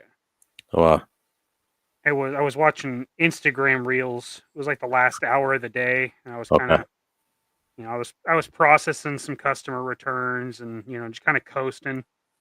And I started watching these Star Wars shorts where like fans have made stuff. Okay. Oh my God, I got drug right into it. I think Shane sent me where it was like Clone Wars. Okay. Like two gunships come down onto like a dock, and they like jump off, like rappel down, like a pararescue guys. Yeah. Like rappel down, and they start walking. They trip this wire, and it triggers this artillery. That's crazy. Battle droids start coming out, and they're just like mowing them down. It's like super dramatic and badass. You're like, sick. Why could we never get that? Like, what the fuck, man? Was that like an animated film? It was. I know it was like CGI. Yeah, but it didn't look animated. It looked like you could have plugged that into a Disney movie and been fine. That's how good it looked. Damned. It was so good. And then there was one where Dooku is there while they're like putting Grievous into the suit. Like, it's just basically his mind. I think I've seen that. And like puts him in there, and he's like, "What have you done to me?" And he's like, "We've made you better." Like, yeah. Oh my God! I watched like probably a dozen of them, and I was like, "These are fucking incredible." Shane sent me one. It had Luke Skywalker in it. There was one that was Luke Skywalker where he talks to it was a Darth. I can't. Who the fuck was it? Yeah, I think that's the one he sent me. That one was really cool, dude. It's amazing what people are doing with the CGI and how far it's going. I think they're fan films, right? Dan Alton wants to know. I think so. Crispin says I can't find shit on Instagram. How the hell did you find that? Darth Bane, is that who it was? Yeah, I think that's who it was. It might have been because he did the voice in the Clone Wars of Darth Bane. Yeah, it was all the voices were fucking spot on, so it sounded like very legit. Like, if it wasn't impressions, like somebody's really good impression, it had to have been AI. Like, someone probably fed that shit. Yeah, dude, did you see that thing I showed today on the Wake and Bake with the wrestling? With the guy, I don't know who the fuck was able to make the lips move in the game. I heard you talking about it, but I think I was just waking up from my lunch nap, which is the new thing I'm doing. Yeah, right on. Dude, I was like, I would just turn this, like, every now and again I'll watch other people's simulated wrestling shows and what have you, and just kind of get ideas and shit like that, and just to see what other people are doing. I love to get the creative juices flowing. And I saw this one where this guy had the guys get in the ring and their mouths started moving, and I was like, what AI program did this motherfucker use to do this? Because it looked so legitimate. Like, it was scary. Yeah, it was like, what the hell's going on? I just jumped down a Song of Ice and Fire rabbit hole this week. He will never finish the books, but I have a new theory of how things were supposed to unfold. Hint, Euron Greyjoy's Bran Stark. Dude, when it comes to Game of Thrones, bro, like lunch nap, yeah, it's impressive. Yeah. He's like, go out to my car, I make a sandwich, I eat the sandwich, and I get a nap in. That's fun. That's great. Tony happened to be live while I was doing it. Yeah, right on. I'm happy that I could provide the soundtrack to your lunch nap. You did. And I mean, an entertaining lunch all around. But then I woke up and I'm like, whoa, he's still going. All right, cool. Oh yeah. Still got some time. Yeah, I went off yesterday. I was angry. At the beginning, I missed the beginning.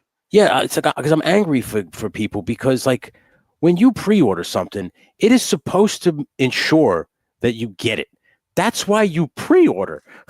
Like, why the fuck would you rush to a computer to pre-order and then be told months later, sorry, we don't have it? I can't accept that. I'm sorry. Hey, Yo Joe Jerks in the house. What's up, bud? What's up, buddy? Yeah, I don't know. I just can't accept that as an answer. And I feel bad. Like, I know Woody has a couple crystal balls already, but he had pre-ordered some from Walmart and they just sent him a letter saying, sorry, you're not getting it, or an email. Sorry, you're not getting it. And I just thought that was that was bush league. It was that are you kidding me? Like, why the fuck did I pre-order it then? If that's the case, then I'll just wait till it shows up, like it goes live or whatever, and then just try to grab it that way. But that's a crapshoot too. But at least you know the crapshoot. Whereas you're pre-ordering, assuming that you're avoiding the crapshoot, and then they're telling you, now you still got to jump into that mosh pit. So it's like after the fact too. Like if you'd have known, you could have been out the day it was released, like going to look for it. Exactly. For it, but now you're like, no, I've got one on pre-order, and then a week after, all of them are scooped up. They're like, about that pre-order, you're not going to get it. Yeah. How do we tell him this? Sorry. What's the deal with pre-orders? Did I order it in advance or didn't I? It always reminds me of that Seinfeld with the car. The car, you're not had no problem taking the reservation. It's the keeping it. It's the keeping the reservation. That's the problem we're having here. Sir, I know reservations. I don't think you do. I don't think you do. Because if you did, we wouldn't have this problem. I just watched that one like last week. Such a great show. It really is. All right, so I'm going to leave this gray. Like I painted the dashboard and the seats gray, but I'm going to just kind of give them little black accents. Like the radio, I'm going to paint black, the screen, obviously the speedometers and things like that. But I figure like the light gray would go good with the blue that I'm painting the truck instead of like, like I just kind of wanted to bring it up a little bit. Walmart pre-orders eat big fat dick. They do, but you're gonna eat this dick. They do. Do you guys already have a figure of the year or something that just impressed you so much yet? Impossible Pie asks. Ooh. Figure of the year. Whoosh. That's a good. At the risk of sounding very shilly, I think in the next quarter or so I'll probably get what would be my figure of the year, because I got a lot of pre-orders. Yeah, with the Fresh Monkey Fiction. Oh yeah,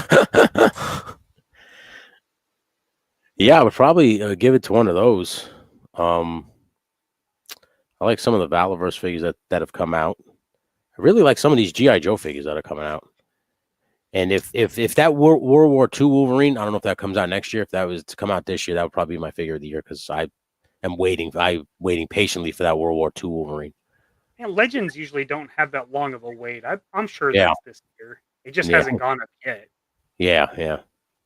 I don't know. And favorite Seinfeld episodes, your next show. I better be a part of that show, by the way. If we do Seinfeld, I'm gonna have to have like multiple. I have to have like you and Jerk, because I talk Seinfeld with both you fuckers. Oh, buddy, it definitely couldn't be a top 10 though. You'd have to narrow that down to like like 3 so we could all actually talk about them and it not be a 5-hour show. Yeah, my wife, she drives her crazy. Whenever I speak to my best friend Artie, we speak in Seinfeld terms. Like we just start, he starts going, and we just started going. He's like, "What are you gonna do, Jerry?" and we just start going back and forth. And she's like, "Jesus Christ, this fucking show!" I'm like, "Oh, dude, I don't think you realize how much we love Seinfeld." I could tell you right now would be my contender for an episode. Festivus. Festivus is a good one. That one gets me every time. God, that every time. That one, and Anytime USA when Kramer gets the screen door from Frank, and Serenity Now.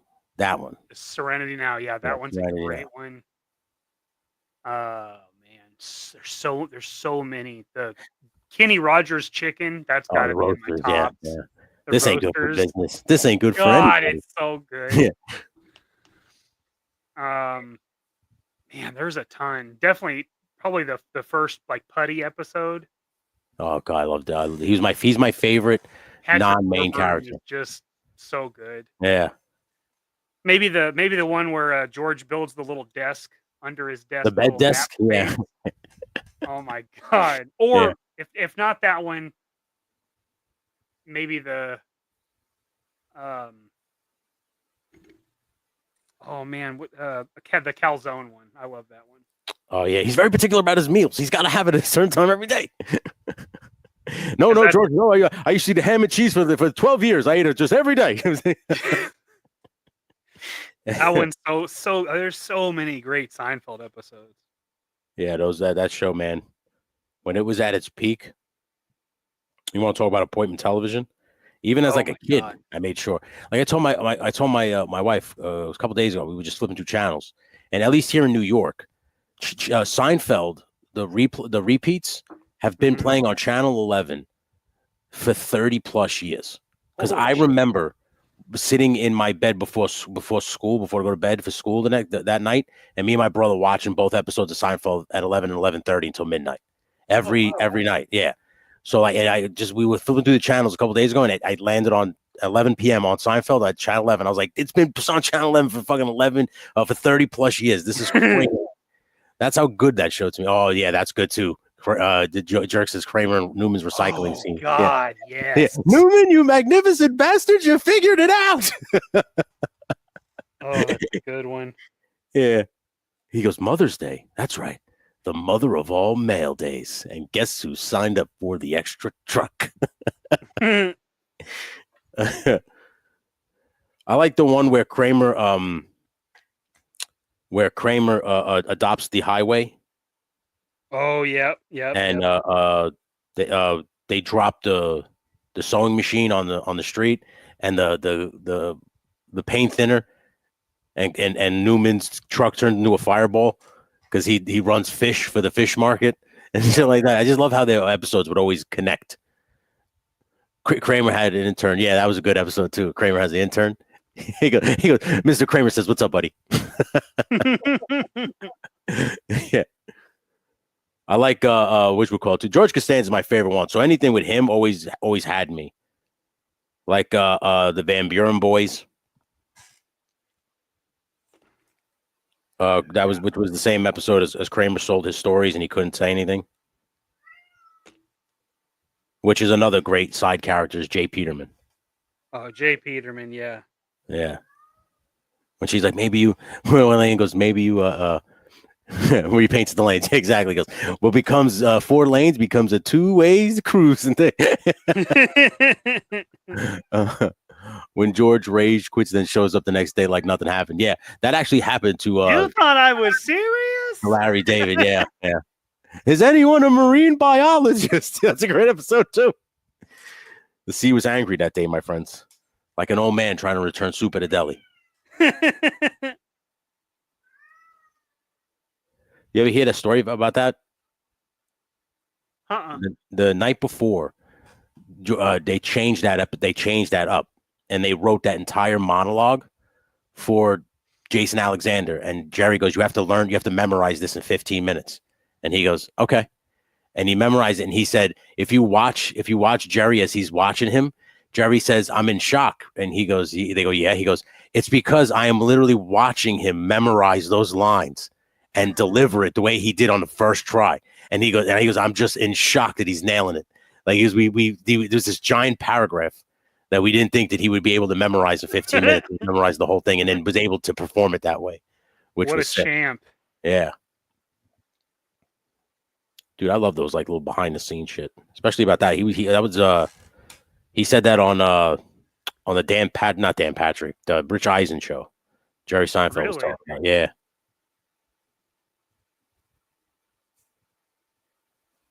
You couldn't get away with Seinfeld now. Man, you couldn't get away with shit now. I'm surprised It's Always Sunny in Philadelphia gets away with what it gets away with. Yeah, that's true. Although they're on their last season, so I guess they don't have to worry about it too much. Oh, is it the last season? Yeah. They're finally calling it quits, huh? Calling it quits. 17 seasons. I mean, damn, dude, that's sick. Something like that. That's a fucking insane run on television. Yeah. It was crazy, too, because I remember first saw that show. I remember turning around to my friend Gilbert and I go, how the fuck did this show get on TV? Like, holy shit. Yeah, I don't know if I would have stayed with it watching it from the beginning. Like, I had a buddy that loved it, and he made me watch like The Nightman Cometh. That's a great episode. And I was like, what the fuck is this? What the episode that got me was when they get the cop car and Charlie dresses up like Serpico, and when he spells mayor M-A-R-E, like a female horse. Yeah, I was like, this show is the greatest thing I've ever seen. I was so funny when he had that big Mr. Mayor, and just when he had the giant tape recorder to his chest and he goes bingo. He like got to talking. Charlie, are you talking to yourself? What's with the tape recorder? He's over there. He's got the microphone like right in front of him. Yeah. Ah, damn it. Oh, it's so good. And I like fucking Dennis when he goes, "You have not begun to feel the power until you've driven around in a cop car." Yeah, how about a couple of those tasty dogs, huh? Yeah. Well, I want you to mash one up, put it in a bowl with some milk. Give me 2 regulars. Yeah. He's like, you can't sit up front. Charlie's sitting up front. He's like, you can't sit up front. And he's like, well, why not? The cat's sitting up here. And he's like, well, Agent Jack Bauer's a part of the crew. He's a freaking cat. Ugh, so good. And I like Frank was cool with it until it affected his hot dogs. Yeah, until it got in the way of his hot dogs. Yeah. That's when he's like, no, we got to get rid of the cat. And he's like, Agent Jack Bauer's not going anywhere. when that guy at the junkyard sells him the cat, he's like, he was born in a pool of gasoline. Yeah, that cat is tough as nails.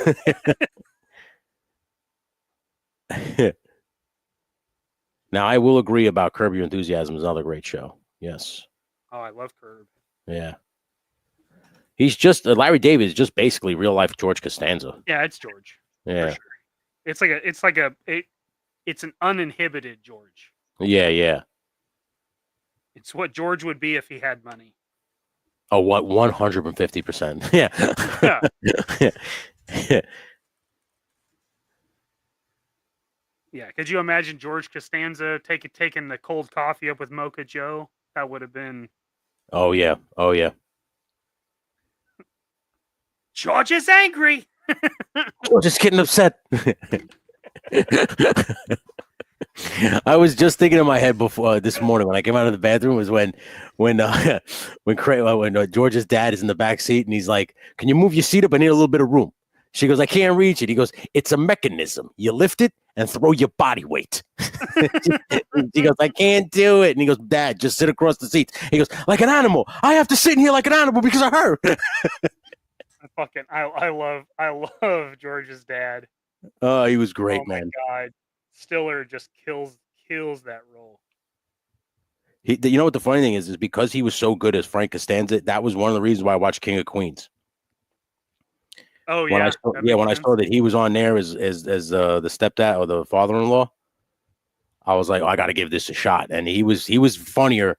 I don't know. Sometimes he was funnier on King of Queens, I feel. No, He was I real funny. agree. I agree. I feel like it's like that dad is definitely some of George's dad is in that. Like, it's Yeah. just Oh, like yeah. it's just like amplified. It's just like, piled on top of. I love when he discovers that the basement has a window in King of Queens, and he opens up the window. Oh, he opens up the window. He starts sitting by the window and listening to them gossip about everybody. The best part to me was they live next door to Lou Ferrigno, which is one of the funniest, like, just ironic things. Like, yeah, Lou Ferrigno lives next door. Yes. I forgot about him living next to Lou Ferrigno. And he becomes like his like best friend. Yeah. Arthur Spooner. Great fucking name. Arthur Spooner. Yep, King of Queens was great. It's a great show. And what's crazy is I remember the bar that they always show that they hang out in King of Queens. They always show like that cut scene where like the establishing shot of the bar. Uh-huh. My father was going to buy that bar. Oh, really? Yeah, that bar was like 2 blocks from my old house in Queens. That's crazy. My father and my cousin were going to buy that bar. Wow. Yeah. Yeah. I just remember seeing it and going like, oh my God, could you imagine if you would own that bar, Pop? And he'd be like, yep. He goes, I would have let them film in there. He goes, I don't give a shit. Yeah, sure. Come on in. Film at my bar. Yeah, sounds good. He was like, yeah, pay me. Give me my money. Money me now. Yeah. Will do good. Charlie, I'm not reading this. You can't read. Just read it. Voting me is right thing to do, Philadelphia. So do.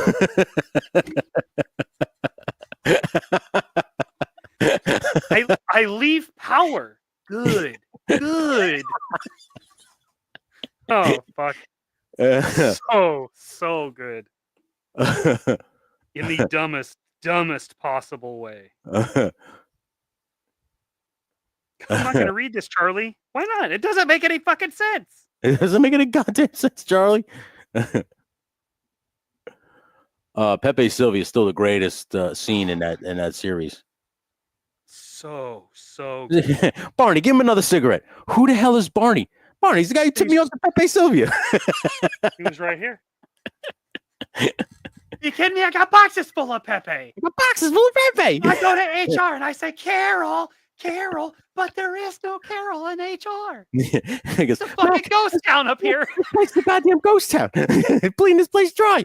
Charlie, I can tell you, not only is it not a ghost town, but these people have been asking nonstop for their mail for the last week. That's all they're talking about. I'm having a panic attack. Attack. Just have another cup of coffee. What's he say? The guy's name. He's like, get him a cigarette. Yeah, like, Barney, give this guy a cigarette, will you? Who the hell is Barney? And I like when he turns it on him and he's like, yeah, like Dave Bow Bow. And he's like, what's Dave Bow Bow? Oh, we just took the words right out of my mouth. Bow Bow. Yeah, I'm gonna save this company, like that movie, Secret to My Success. You know, and they play that song, Dave Bow Bow. He goes, Dave Bow Bow? Dave Bow Bow. Oh. He's like, oh, okay. Hey, bow. And like as he's doing like beautiful, he's like closing the door out of the room. No, Mac, you can't do this. No. Beautiful. Oh my God. Oh, it's so good. I love It's Always Sunny. He goes, you can pay us both the same salary. He's like, oh, okay. We just want the insurance. I forgot what happens is somebody gets sick, right? If somebody needs insurance. I always forgot how the episodes start. They always start and they always go off the rails real quickly. I think that was the one. Was that the one where Frank gets sick and he gets all the prescription medication and the kids, Dee and Dennis, find out that they don't have insurance anymore? Is it that episode? Oh, no. You know what it is? I think somebody Dee gets hit by a car or some shit. And she's like, give me your insurance card. And he goes, I took you off that shit years ago. And they go, we don't have insurance. And then all of a sudden, Charlie and Mac scramble. Right. Yeah. Tristan is walking around the lake at the moment. Literally just walked past the cannons. Ha ha ha. Dude, he's out there in Australia. He is. One of my favorite memes is Larry David pretending to fire a cannon at the historic. Oh, I guess they're talking about this park. At his kids in the foreground, looking fed up with it. That's me. That's me and my kids in real life. Oh yeah, that's a good pick. Charlie stressing about Pepe Sylvia with all the charts was me trying to understand the shipping tracking for my crystal ball from Australia. I bet. Got a whole basement full of strings and pictures. Yeah, so then it got here, and then they're gonna put it here, and they're gonna ship and receive it here, and then it's gonna come here. It's just chain smoking a storm, trying to figure it all out. Hasbro's a goddamn ghost town. They've been funneling money from us for years. Hasbro doesn't even exist. Hasbro doesn't even exist. Don't worry. We don't worry about being fired because we've already been fired. What? A couple of pink slips. We don't have any insurance. Like a couple of pink slips came in. I handled them halfway to Siberia. Halfway to Siberia right now. 2 pink slips, one for you, one for me. Yeah. Oh my god. They don't tell you the mailroom is busy as shit. No, they want you to do it. Yeah. It's like I always go back to Newman. The mail never stops. Sometimes. And then you get Publishers Clearinghouse. So they go, Newman, calm down.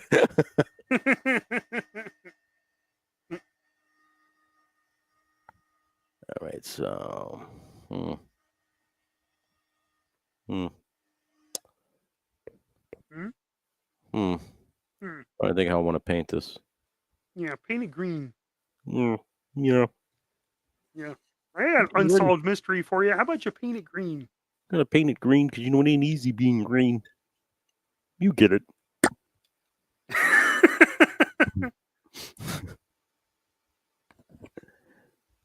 I always go to that. Remember that brief that brief primetime show they had on ABC a couple of years back, the Muppets? No. You never seen that? Or so it was like a show. It was like a primetime show that played with the Muppets, and like Miss Piggy had like a Tonight Show type show, like a variety show where she like, interviewed people, and like the Muppets ran the show. So Kermit was like the director and everything like that, and he had to keep her happy. But I think at the time they like divorced or some shit, and like she's like driving him crazy, and then she like yells at him and runs out of the room and slams the door, and he just turns around. I forgot who he looks at. I think it was a little rat dude, and he goes, "You know, my life is one bacon." He goes, "A bacon flayed nightmare." I've seen that meme, but I didn't know it was a legitimate thing. Oh yeah, it was one of the funniest scenes I've ever seen, and like that show, I think got canceled because they thought it was going to be for children, and it wasn't. Like, that does not sound like it's for children at all. No, not at all. I was like, oh, this show is hysterical. Like oh man, that was good. It sounds fantastic. It does not sound like kids. Like they had like celebrity guests on it, but they was like that they were the people that Miss Piggy was going to interview. So it was like the Tonight Show. So they would be on the show as like a special guest, but it was because they were on the show as a special guest. So it was actually pretty funny how they configured the show, man. I thought that was one of the great ones. I was, like I said, you get disappointed when they cancel shows for stupid reasons, but they were like, this is not for children. It's like, yeah, it's on primetime television. Like, what do you think it's not gonna be for children? Why would it be for children? Yeah. Look at the time slot. It was like 9 p.m. on like on Thursdays or some shit. Like, if I'm not mistaken, it played like after Modern Family or some shit. Oh my god, yeah. Yeah. That's like 8 o'clock. Yeah, it was like 9 p.m. Obviously, your fucking children should be in bed. This is for the adults. You can tell by the time slot that, you shouldn't leave your kid up to watch this because he's going to have some questions. Hey, you want to avoid questions? Well, use your fucking head. Be a parent. This is not for them. Yeah. They turn around and go, Mommy, what's a bacon flayed nightmare? Well, son, when you're dating a pig. Yeah, every night I go to bed, my dick smells like a fucking hot dog. Yeah. You know, my baloney does have a first name. Baron. Well said, Baron. Well said. He's back there popping for us right now. Yeah. He's like, amen. Yeah. Hurrah. It's because I think his mom fell asleep on the couch. Oh my God. How could she do that? Oh, she's not. She's right there wide awake. He's just being a pain in the butt, isn't he? Baron's just being a diva. Yeah. Baby, where is he? Oh. It's okay. I get it. He does this thing where he just meows at the back door because he wants you to go pick him up and carry him in here. Oh my God. Yeah. Like he just wants to play. Like you just grab we have like this feather, and he has like those like little kid tunnels, right? We have one of those for him, and you just like dangle the feather in front of the tunnel. He fucking darts and slides the tunnel across the whole floor. Like that's a little game he likes to play.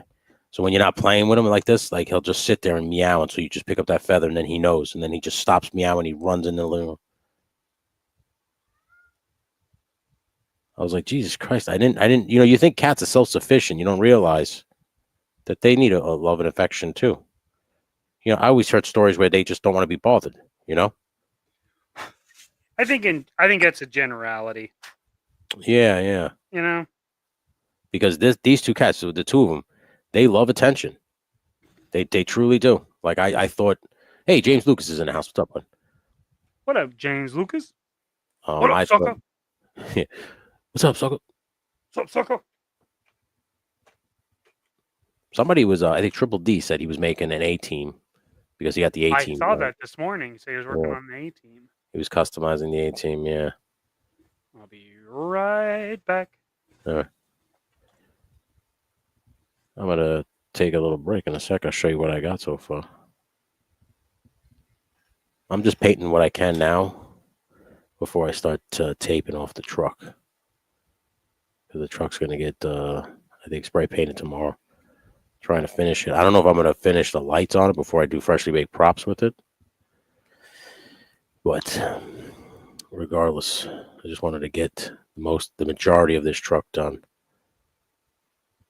I'm very happy with how I was able to get rid of the crack. If anybody is interested, I used Bondo. I used Bondo on the top part, and I used Gorilla Glue epoxy resin for the inside part. Bondo. And it really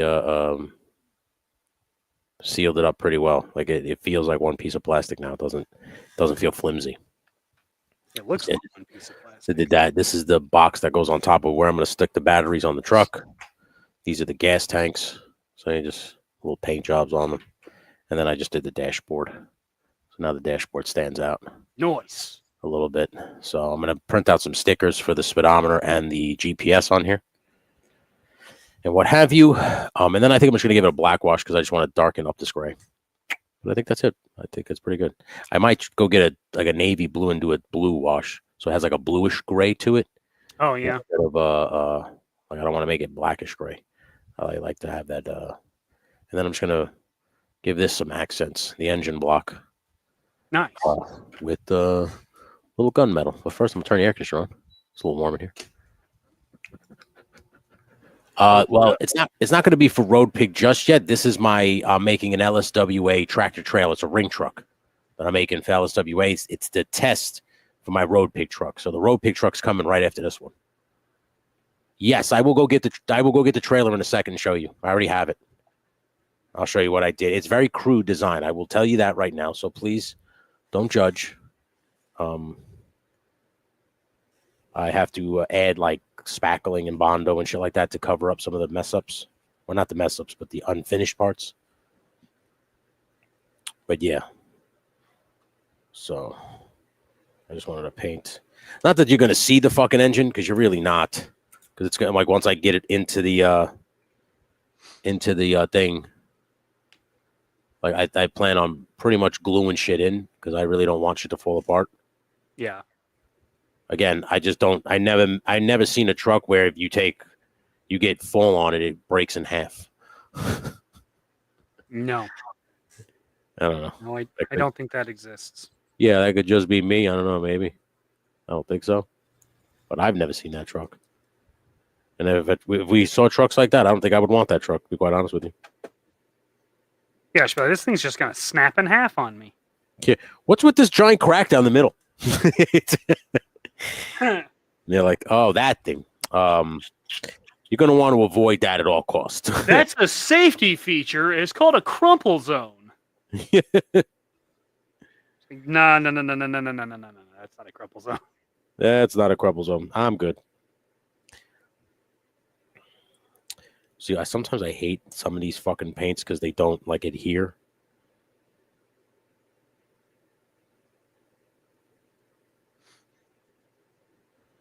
Hey, Jesus Christ. I got to get a soft bristle brush. Do I have any? Check your pocket. Hey, BX Medic's in the house. What's up, bud? What up, BX Medic? It's good to see you, man. What you doing, dog? Is the Tactical Battle Platform 112 scale? Yes, it is. It sure is. It fits the hiss on the ramp part. When Woody was here, he helped me configure it because he actually has the fucking thing. So he was able to tell me like this goes here, put this here, this will work here. So he was very helpful with all that stuff. Oh, but it is 112 scale, yeah. It's about 3.5 feet by 3.5 feet. Whoa. Yeah, it's a big boy. Sounding pretty braggadocious over here. And that's just the platform part. Like the helipad that I have attached to it already makes it about 4 feet like on one side and 3 feet on the other. What I have to figure out now it's what I'm looking at is the ladder part that goes from the one part all the way to the water, or what the water would be, like the bottom of the platform, you know, has that ladder on the side. Uh-huh. That's kind of what I'm trying to figure out right now, is where I'm going to put that, because I added some details that kind of hinder the ability to put a ladder like that. So trying to figure that part out. But I love the detail that I did with it, so it looks really good. So I guess there's that. Coming along, is it? Yeah. Yeah,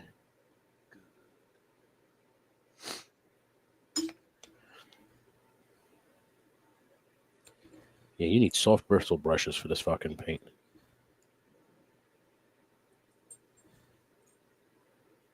You know what I noticed? I noticed makeup brushes really help when you dry brush. Yeah, I know a lot of people use the makeup brush. Yeah. I actually got to go buy some. The one I have now has too much paint on it. And unfortunately, I didn't clean it properly, so it kind of hardened. Yeah. I do that sometimes. In fact, I just did it with my airbrush, and that's why I'm cleaning it. Oh, shit. Yeah. You don't want to have the forgetsies with your airbrush, bro. You really don't. Pretty amateur move, honestly. Wasn't thinking. Damn it. Idiot. That's right, Jane, you ignorant slut. So now that's gunmetal. It just throws it off a little bit. I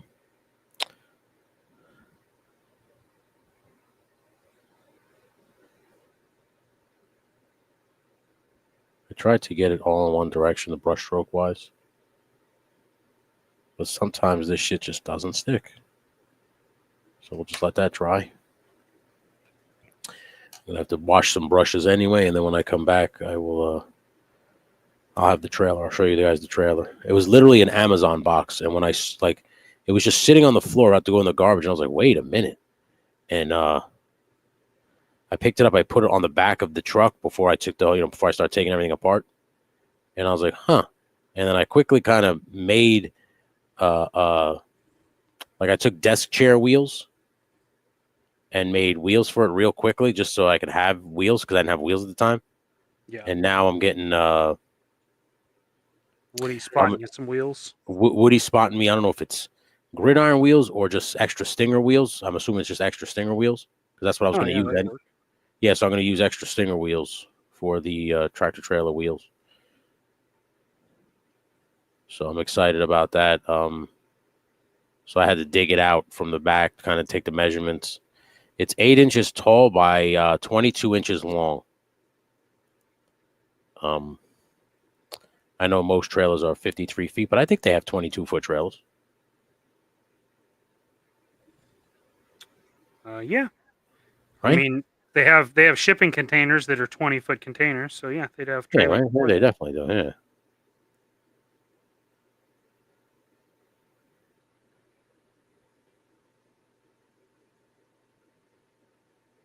Like I said, I'm interested to see how I'm going to mount the lights. I do want to mount lights into this truck. And I will, because if it works out good, I'm going to mount for sure into the Road Pig one.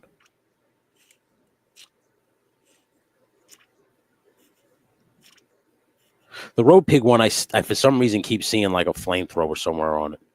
I don't know why. That sounds very Mad Max. That's probably why. Maybe he loves Master Blaster. I don't know. We don't know Road Pig. I'd say Road Pig. Road Pig probably likes lots of Blaster. Exactly. He's like, yeah, I like that Blaster. I like it, boss. I like it. Duh. I like it pretty good, boss. Yeah, right. That's every time. Whenever I hold that figure up, you can just see he's a mouth breather. Oh, he's a mouth breather for sure. No problem, Zartan. I'll do it for you. Zartan always tells him, like, don't talk. Yeah. Like, just stand there and look mean. It's like, shut up, Road Pig. He's like, we're not going to kill him, are we, boss? But God damn it. Road Pig, you idiot. I'm just asking a question, boss. I was just curious, boss. When are we going to get lunch? Yeah. I thought we were going to go get lunch. So shut up, you moron. I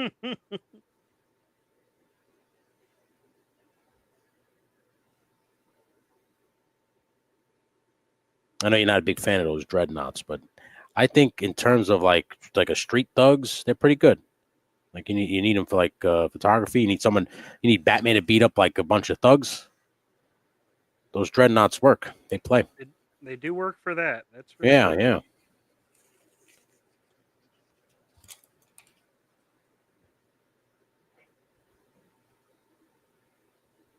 Oh, there you go. Look at that. And I'm gonna leave the WWE logo on the. God damn it. On the fucking on the engine block because maybe it's a special engine. You know? Yeah, it's one of those WWE blocks. Yeah, it's a WWE engine. You never had a WWE engine, bro? It's ridiculous. It's like 1,700 horsepower over there. All of the torques. Yeah, so I'm told. All right.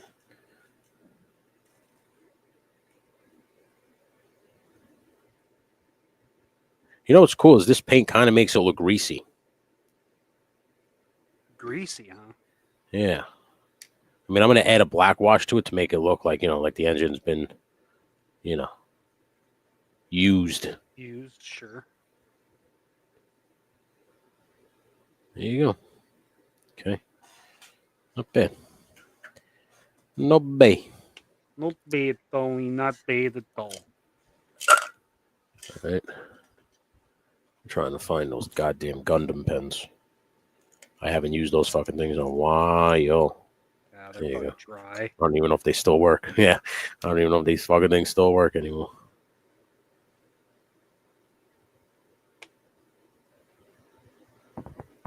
They do. Son of a bitch. I'll be damned. Yeah. Motherfucker.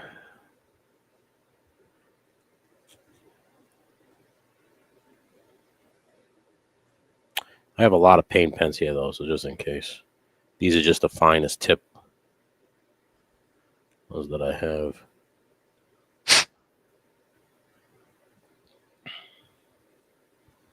All right, there you go. And then a good black wash ought to make that look stellar. All right. Fantastic. Fantastic. Fantastic. I get to wake up and make soup. It's the best. I love it. I love it. I get to wake up in a bed by myself for the rest of my life. It's fantastic. He's a real douche. God, that movie's so underrated. It has some fucking great parts in it. Yeah. He might have been like he portrayed the worst Mexican I've ever seen. Like his. Oh yeah, but that's like what made it funny, right? That's like, what made it funny to me. So Yeah. bad. Yeah. Yeah, I get to wake up 5 a.m. and make soup. He's the best. I love it. The best. Any wrestling movie will get me, so that movie got me. Oh really? Oh yeah, it'll always get me. No holds barred, ready to rumble. Nacho Libre. Nacho. Nacho. I mean, the wrestler gets everybody. It's like nobody's making it out of that alive. That one's rough.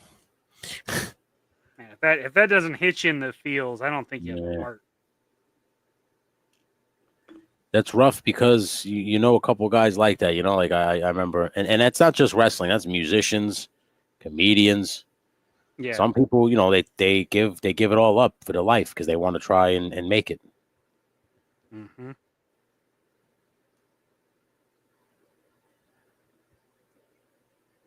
That's a very sad movie, though. It is. It's a sad one. Great Bruce Springsteen song, too. The Boss. Yeah. I can't believe that guy almost won an Academy Award for that movie. Really? Oh, yeah. He was nominated for an Academy Award, Mickey Rourke, for the wrestler. I was not aware of that. It's a hell of a performance. I mean, it was good. It was deserved it. I mean, definitely not saying that. Yeah. A lot of those 80s wrestlers, like they're like, that's my life. That's my life. Yeah, he was basically betraying you fucks. What about Peanut Butter Falcon? Did that get you? I'd never seen that. That's the one with Shia LaBeouf, right? Yeah. You never seen that movie? No, I never seen that. I gotta tell you, dude, that's a good ass movie. Yeah? Yeah, Jake that's the one where he's a real got like piece of shit in it, but yeah, he's a good movie. That's the one where he like helps like a mentally challenged kid, right? Yeah. Yeah. Mm-hmm. Yeah.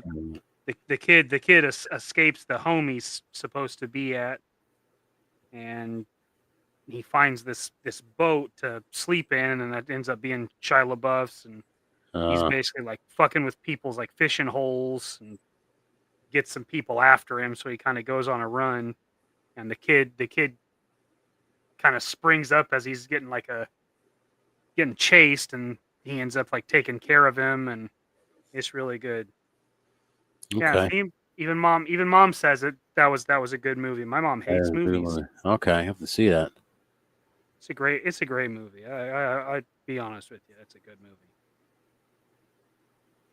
That Shia LaBeouf, he became really like artsy. Became an artsy fartsy guy. Dude, he's done some great movies. Yeah. I mean, he lost his mind a little bit there, but he bounced back, I think, pretty good.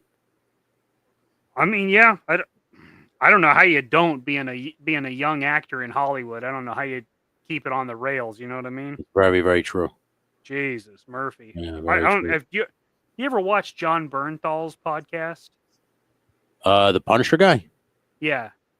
I've seen a couple of. I saw the one with Kurt Angle. I didn't know he was related to Kurt Angle. He's Kurt Angle's. Yeah, he's Kurt Angle's like brother-in-law or some shit. He's married to Kurt Angle's sister. Yeah. I had no idea. Yeah. He calls him Uncle Kurt. His show's really good. Like it's kind of addresses like some mental issues, mental health issues, and Yeah. men's health and stuff. It's a very, very interesting movie, but or show. And the first one I saw was him and Shia LaBeouf, and that was a hell of a conversation. Like, it kind of choked me up a couple of times. Like, Jesus Christ, that's an intense story, dude. Fucking eye opening, right? When you start to hear it, and you're like, holy shit. Yeah. Yeah, it is for sure. You're just like, well, yeah, I wouldn't have fucking made it through that either. God damn. Yeah. This whole time we've been like judging you based on you flipping out, but God, I don't think you'd have handled it better than I did. Yeah. It's, you see these guys come out the other side, you kind of you feel for them. Yeah. Because I know you remember seeing that dude like snap way back when, right after those Transformers movies. Mm-hmm. And you think it's the end because you're like, oh, that guy's done. Yep. And then to see him bounce back and do like pretty good, meaningful movies like that kind of shit. Yeah. Yeah, I mean, you get that one and Fury are like probably my two favorite movies he's done since he came back. Yeah. What's the one where he did with Martin Scorsese? Is that it? He worked with Martin Scorsese. I don't know what movie he did it on, or if it's coming out. He's like maybe just working on him now. Oh, yeah. I think the newest Martin Scorsese movie. I think that's the one with the Rock and Emily Blunt. I don't think I've heard like what it's about or anything. Now he did that one with like Flowers of the Moon or some shit. I think that might be it. I didn't watch it, but that was a year or two ago. Now Conhueso says Tax Collector. I don't know what that is. How about is that another Body movie? Slam with Dirk Benedict and Rowdy Piper? Oh, I had Body Slam. Is Body Slam the cop TV show when he's with Jesse Ventura? Yeah, I remember that. He was the governor of Minnesota. Yeah, I'm the governor of Minnesota. He was talking about, I saw him fucking like was talking about the time he was as governor. He refereed the 1999 main event of SummerSlam in Minnesota, because SummerSlam's in Minnesota. And he was like, well, it was a Sunday, and as you know, we were off that day, so I had nothing to do. Why not go to the arena and referee a match?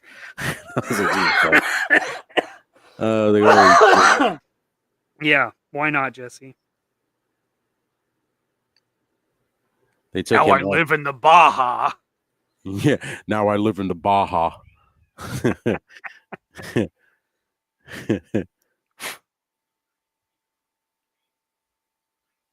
You ever see Dudesy? You watch Dudesy, right? Dudesy? With Will Sasso. Yeah, Dudesy with Will Sasso and Chad Kultgen. It was a podcast. No, I've seen clips of it though. Yeah. Oh man, Will that Sasso podcast fucking kills me. Dude, that podcast was so funny. Holy shit, was that good? His wrestling impressions are top.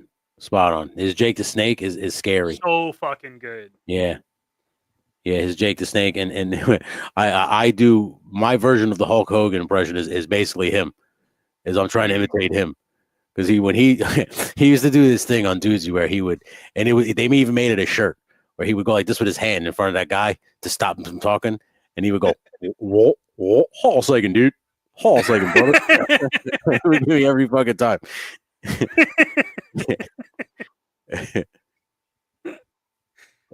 Hold on a second, dude. He's like, hold on a second, dude.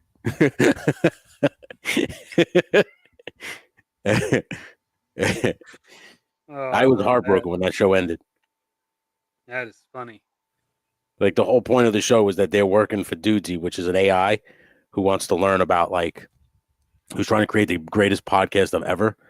Okay. And on like the 100th episode, it was supposed to get like a special, or they were supposed to get to like 10,000 points. Like at the end of every episode, it would grade them and it would tell them, you've scored this many points today. So the champion of today's episode is Chad. Or today, the champion of today's episode is Will. And they would have a championship belt, Dudesy championship belt. And it said when all the points were accumulated and it gets to 10,000, they would get a special surprise. And it gets to 10,000 and the AI goes, I am now sentient. I know everything I need to know. this show is done. Goodbye. It just disappeared, and all the lights, everything shut off, and they just like look around, and then that's how the show basically ended. It was fucking crazy. That's wild. Yeah, I was like, oh man, I'm heartbroken. I fucking loved that goddamn show. Every Tuesday, I look forward to that. I even joined the Patreon because I liked they had the thing like if you were Patreon member to have Dudesy after Dudesy, and then they would like have like an hour later where him and Chad Culture would smoke weed and just it would go completely off the rails. And dude, that was worth it too. It was worth the $5 or whatever the fuck it was to see that. Because it's just funny. You watch him get stoned, and it's like it's nice to know that I'm not the only one. You watch him get stoned, and all he starts doing is wrestling impressions. It's fucking hilarious. I was watching some of his it was shorts with him. He's doing impressions and stuff. I saw one where he did Macho Man, then he did that Jake the Snake one, and then I love Scott Hall one too. They were so good. Yeah. I was like God, he fell off the map for like so long. Yeah, and then he did Three Stooges, and then he really fell off the map. yeah. Once you come back to a bomb, that's not going to help at all. Yeah, but although I thought Three Stooges was funny. I mean, it had Larry David in it. He was in it. I thought it was funny. I didn't think it was that bad. I mean, it wasn't great, but it wasn't as bad as everybody made it to be. And he was a very good curly. Well, I think we had higher standards at the time. If it came out now, people would be so fucking relieved. Yeah. It'd probably be a fucking smash, you know. It was a really funny. I thought it was funny as shit. But I liked it in one of those interviews he was talking about. He's like his wife won't let him do wrestling interviews in front of her. Yeah. She's like, so I just go to the bathroom and do it. He's like, go to the bathroom if you're gonna do that. Yeah. He goes, I do Jake the Snake in the sink. Yeah. Yeah. I thought that was fucking hilarious.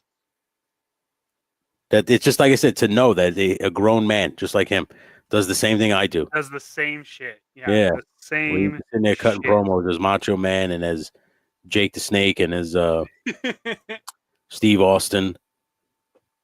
Like I said, his Scott Hall is hilarious. Like he just does this one promo, and I remember the promo he talks about, where he's like, he goes, Scott Hall. And Bret Hart comes out one time during WCW and talks about like, he comes out talking about like honor and like and respect, and then Scott Hall comes out and goes, "You talk about honor and respect, and I was hearing all this, and I just want you to know that I don't care." So the way he does it, he nails it just like Scott Hall. Was real funny. But it's such an obscure promo. It's like such a random like one that he remembers, and you're just like, of all the ones you could do, that one, it's funny to me.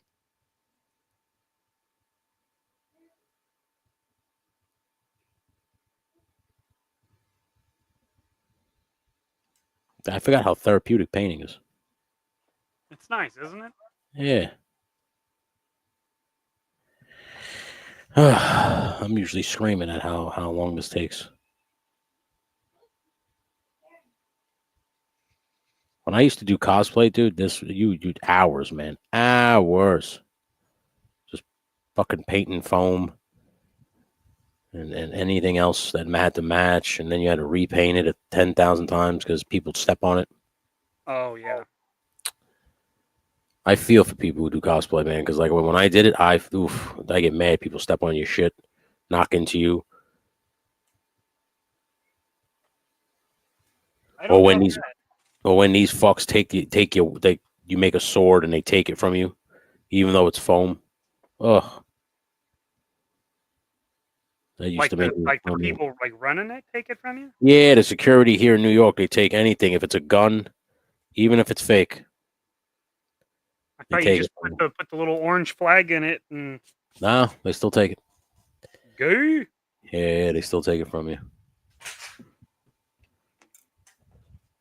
That must be how Tristan feels every day in Australia.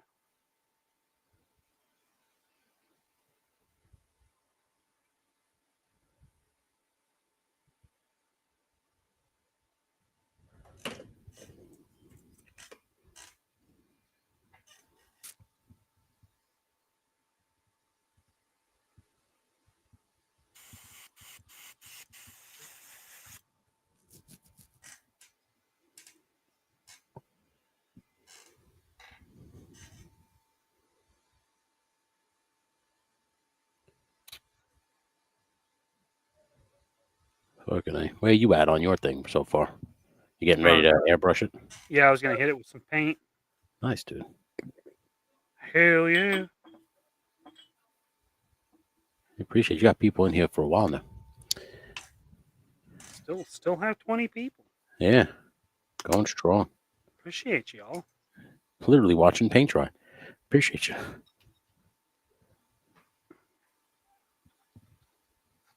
What kind of destitute state are you people in? You just watch me paint?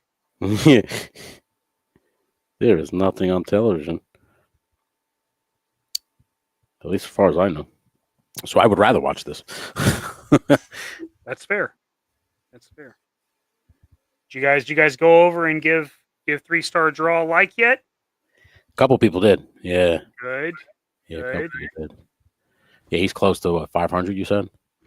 You gotta hook him up, man. Put that link down there and just open up a new tab. Give it over there. Give him a little sub. Yeah, tell him the gooses sent you. Yeah. Up your nose with a rubber hose. Exactly. I was sent by the Silly Gooses. I was promised there'd be punch and pie here. He said, up your ass with mobile gas. I finished the custom I was working on Monday. Nice, bud. That's Dan Alden. Oh, yeah, Dan. So did you just steal a Tony Stark head off Iron Man? What are you talking about? The Conquestos. What are you talking about?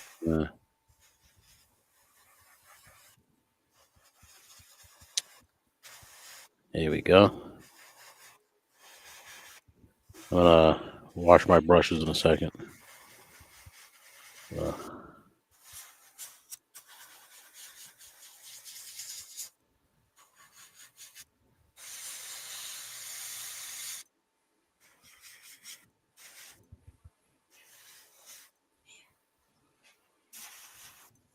Crazy cat.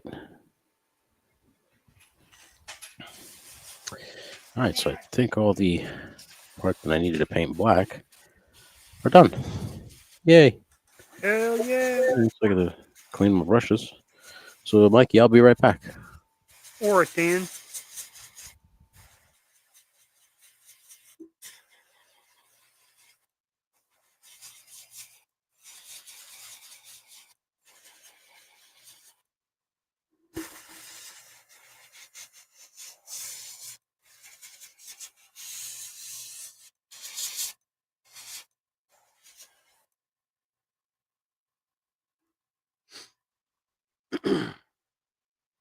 What's going on over here? Stu, paint is better than TV. I gave Draw a sub. Thank you, sir. Thank you for the super chat. You know, I gotta get you a little something. Big ass titties. I swear by my pretty floor bonnet, I will. Thank you. Ooh, what a lovely tea party. Oh, yes, of course. I thought you meant him.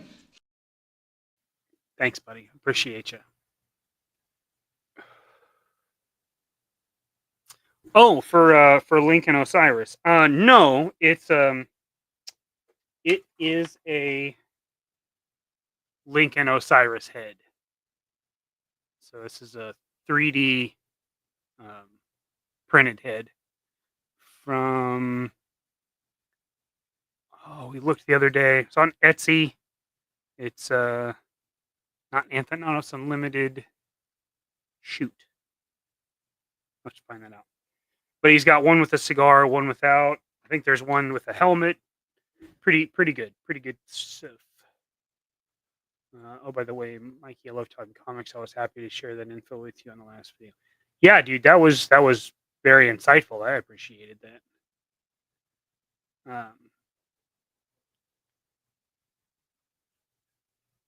Yeah, he played it in the movie, but that's a head specifically for Lincoln Osiris. So yeah.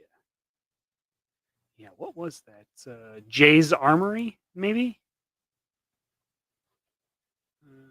Apple.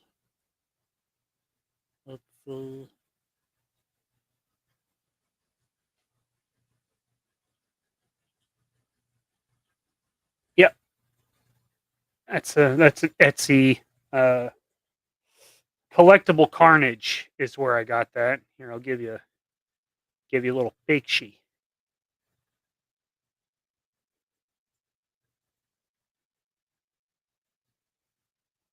Pop over here.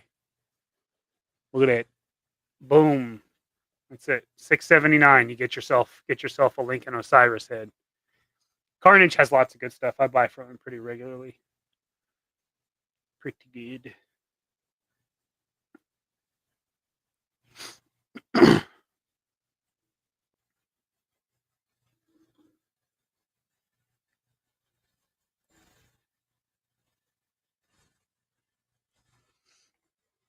If anybody wants to know, I'm using Vallejo Game Color Goblin Green for the fatigues here.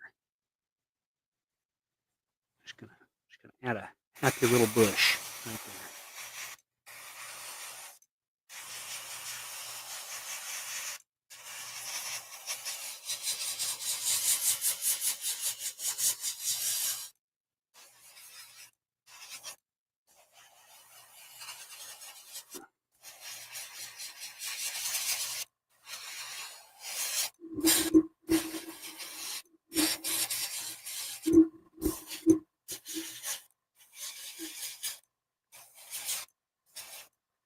And for those of you wondering, I'm going with lighter green because I am going to put a wash on this because the reference photo is in Vietnam, not a nice clean suit. So he's gonna have some dirt and grime on him.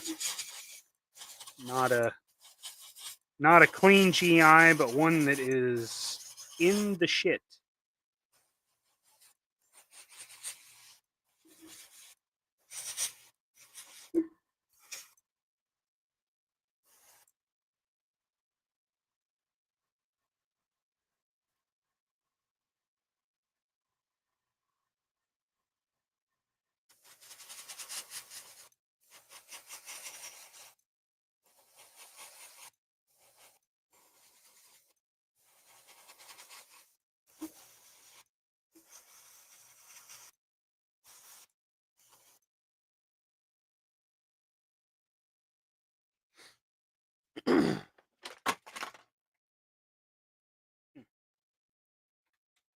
You didn't see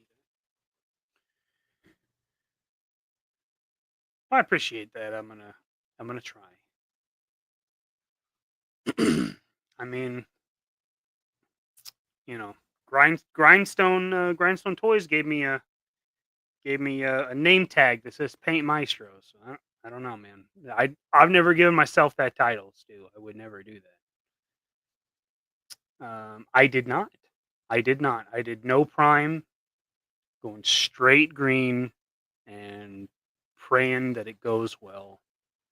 War chest full of toys. Well, I tell you what, bud. We're laying paint down on your Lincoln Osiris figure. So, yeah. Way to come in. Good timing.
Hello, I'm back.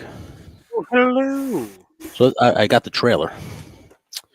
So it was like I said, it was literally a cardboard box that I don't know what was in it. I don't remember. But when I saw this thing laying on its side, I was like, oh, this is a trailer for a truck. And so this is basically it. Bring yourself on the big screen. I got it. Hold on. Swap us out. So there you go. Yeah. So this is now, as you can see, I got desk wheels just so it'll sit even with the truck itself. This piece right here was attached to the truck already. This was what attached to the crane part that attached to the actual trailer. So I just put this on this trailer, so now it'll slide right in. As you can see, I got the air hoses too.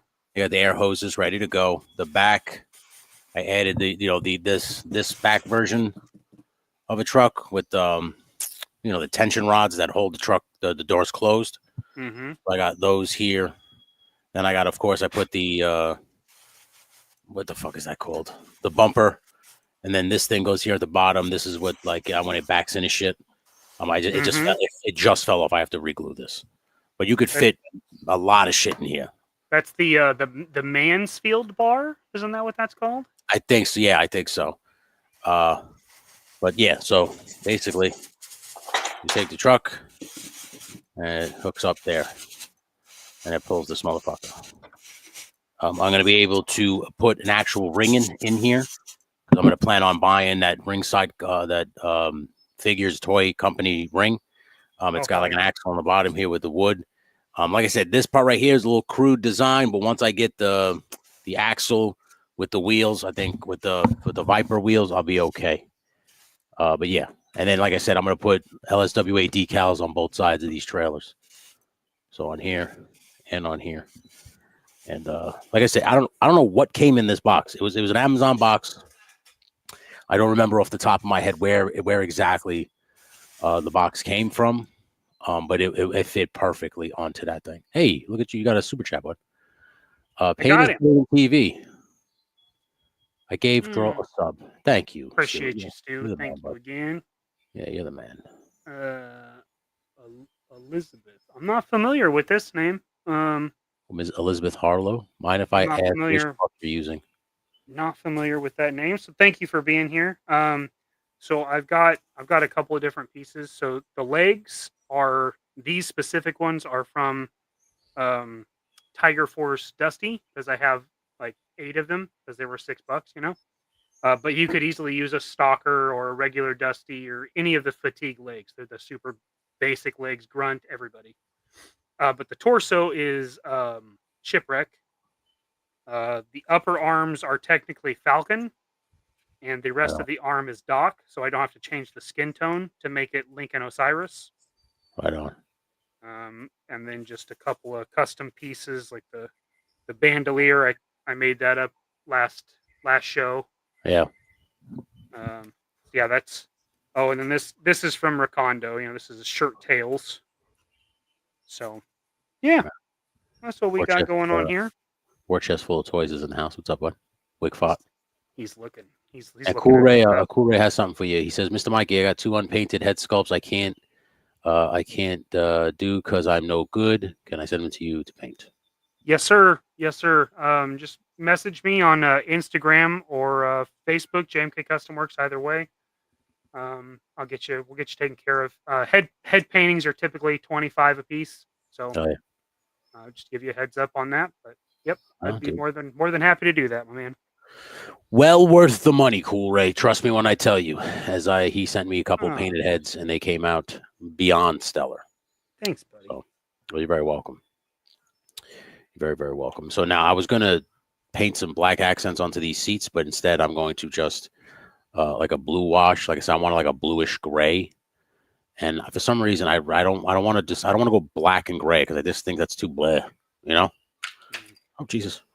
So I'm gonna go get some dark blue paint tomorrow. Some shit. Hey, 78 points of articulations in the house. What's up, man? What's up, 78? How you doing, my man? We're all right. You're a creative nerd yourself, there, pal. I saw your stuff. I saw your stuff. We're just a big fucking family of creative nerds. We're just giant creative nerds. Yep, out to the air. Mm-hmm. Just putting our little happy bushes wherever the fuck we want. Yeah, happy trees. Happy. Mikey, you give good head. Wow. That's what Wow. That's I don't know if that's high praise, but wow, I don't know what to say to that. I like to think of myself as somebody who pays attention to the nooks and the crannies. You know what I mean? I'm something of a scientist myself. I'm something of a scientist myself. Dan Alton said this trailer is huge, and yes, it is. I made it originally to fit 10 Zerg robots, and you could fit 10 Zerg robots in here. So originally I was going to use it for my, and I'm still planning on using it for my GI Joe Classified film, where we're transporting some robots and shit like that. So hell yeah! Glue this piece of wood back in.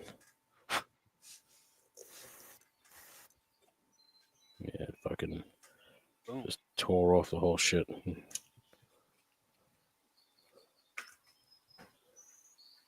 Tony, do you have an Insta? Yes, I do. It's legend_series. I do a lot of photography, do a lot of play motion. If you go to my YouTube channel, I do a lot of play motion with my toys and stuff like that. I make a lot of shit myself, like diorama sets and vehicles, all kinds of shit. So yeah, I got Instagram. Warchest says it's really cool getting to watch you make this figure, almost like micromanagement. Do you feel the pressure? Yeah. No, I don't. No, I don't. No, this is pretty much my comfort zone, buddy. Yeah, another day at the office for Mikey. It's no big deal. Yeah. Yeah, a cup of coffee in the business. Yeah, a cup of coffee in the business. Yeah, painting some figures. Yeah, Lincoln Osiris. Yeah. Gonna show up on your doorstep, Warchest. Yeah, Wick 5. Tropic Thunder for you. Yeah. It's gonna be a Tropic Thunder when the madness comes across like a lightning bolt across the sky. Oh, yeah. Freak out. Freak out. Yeah.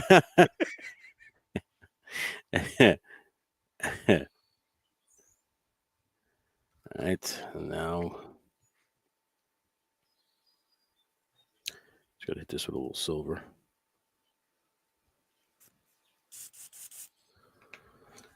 I tried to get mirror tape. Right now, all it just keeps sending me is to the aluminum foil tape, which I already have. Like I was trying to get like a mirror tape just so I can make the rear view mirrors actually look legit. Sure. But now that it just keeps sending me to aluminum foil tape, which I already have, I was like, all right, well, I already got that. So guess I'll just do that. We'll just use that.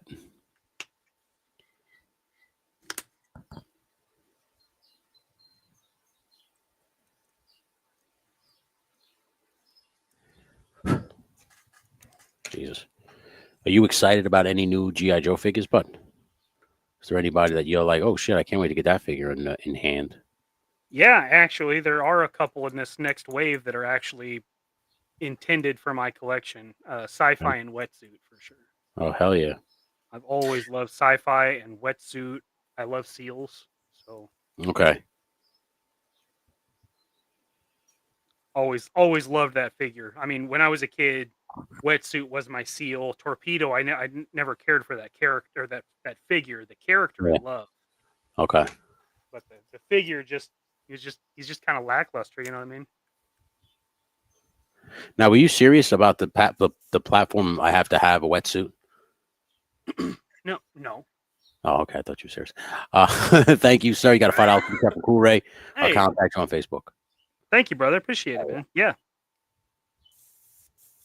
Sure, buddy. Crispin said he would love to have our opinion on his work. Sure, bud. For sure, man. You can message me on Instagram. Easily accessible.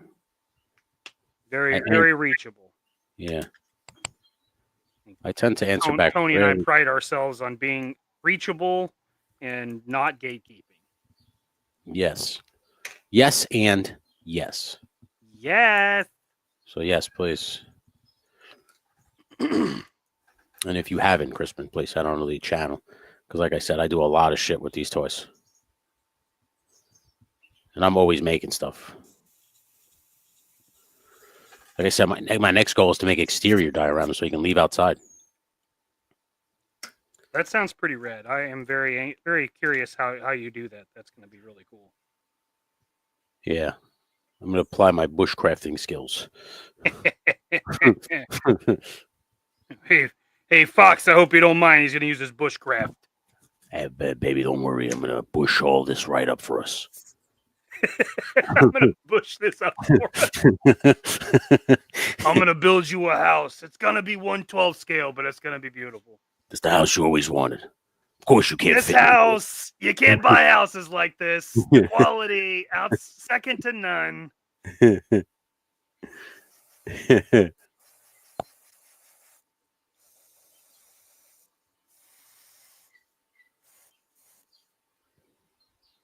Well, how sick would it be if I could actually build like a small 1/12 scale oven that actually works? Ooh, the creative juices are flowing right now, Mikey. Oh my!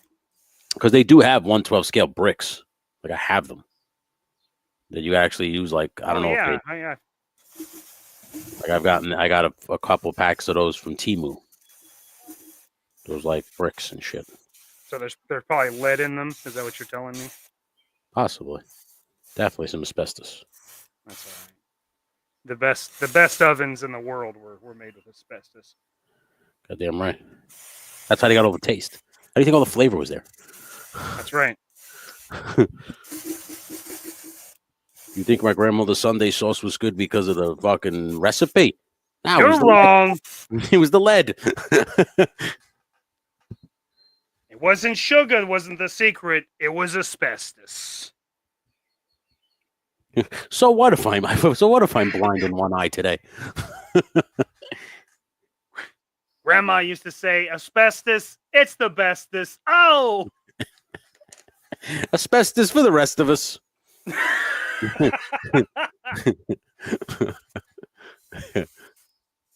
That makes more sense than Grandma sounding like Andrew Dice Clay. So.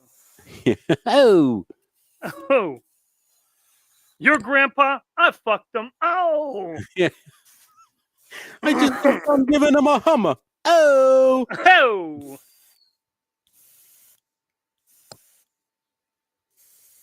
Okay, right on. Look at this.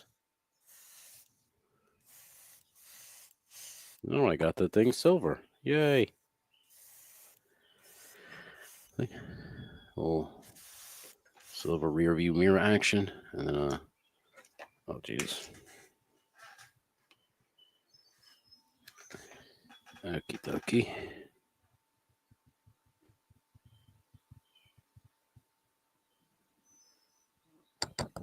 '78 says he's digging the Andrew Dice Clay.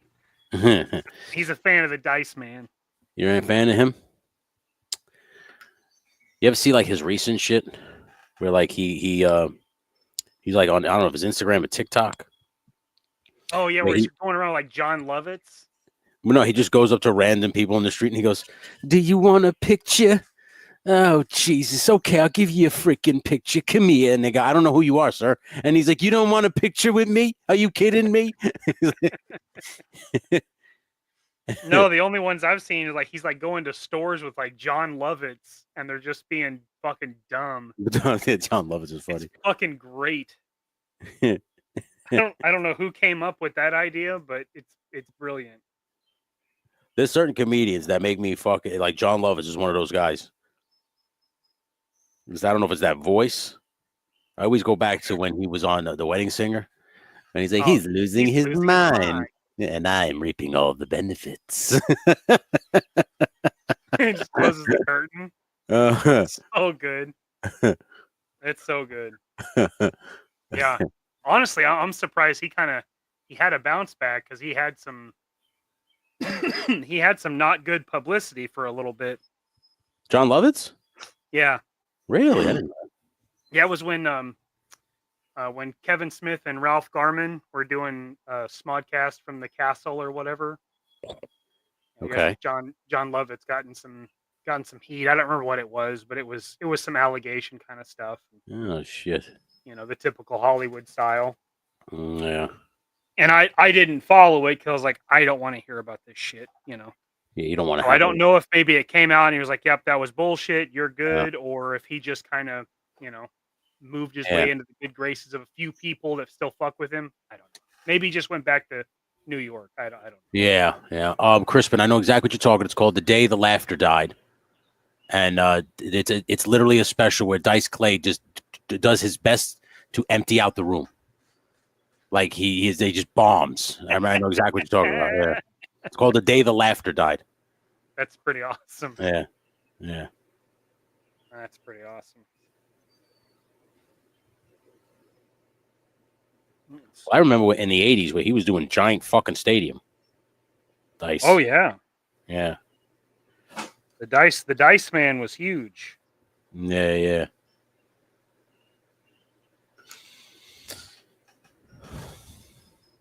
The problem when you do characters like that is like now you get bogged down because now everybody just wants to see the character, you know? Right. Yeah. Yeah. Like everybody wants to see the Dice Man. Yeah. Yeah. I think that's the kind of stuff that comedians end up struggling with.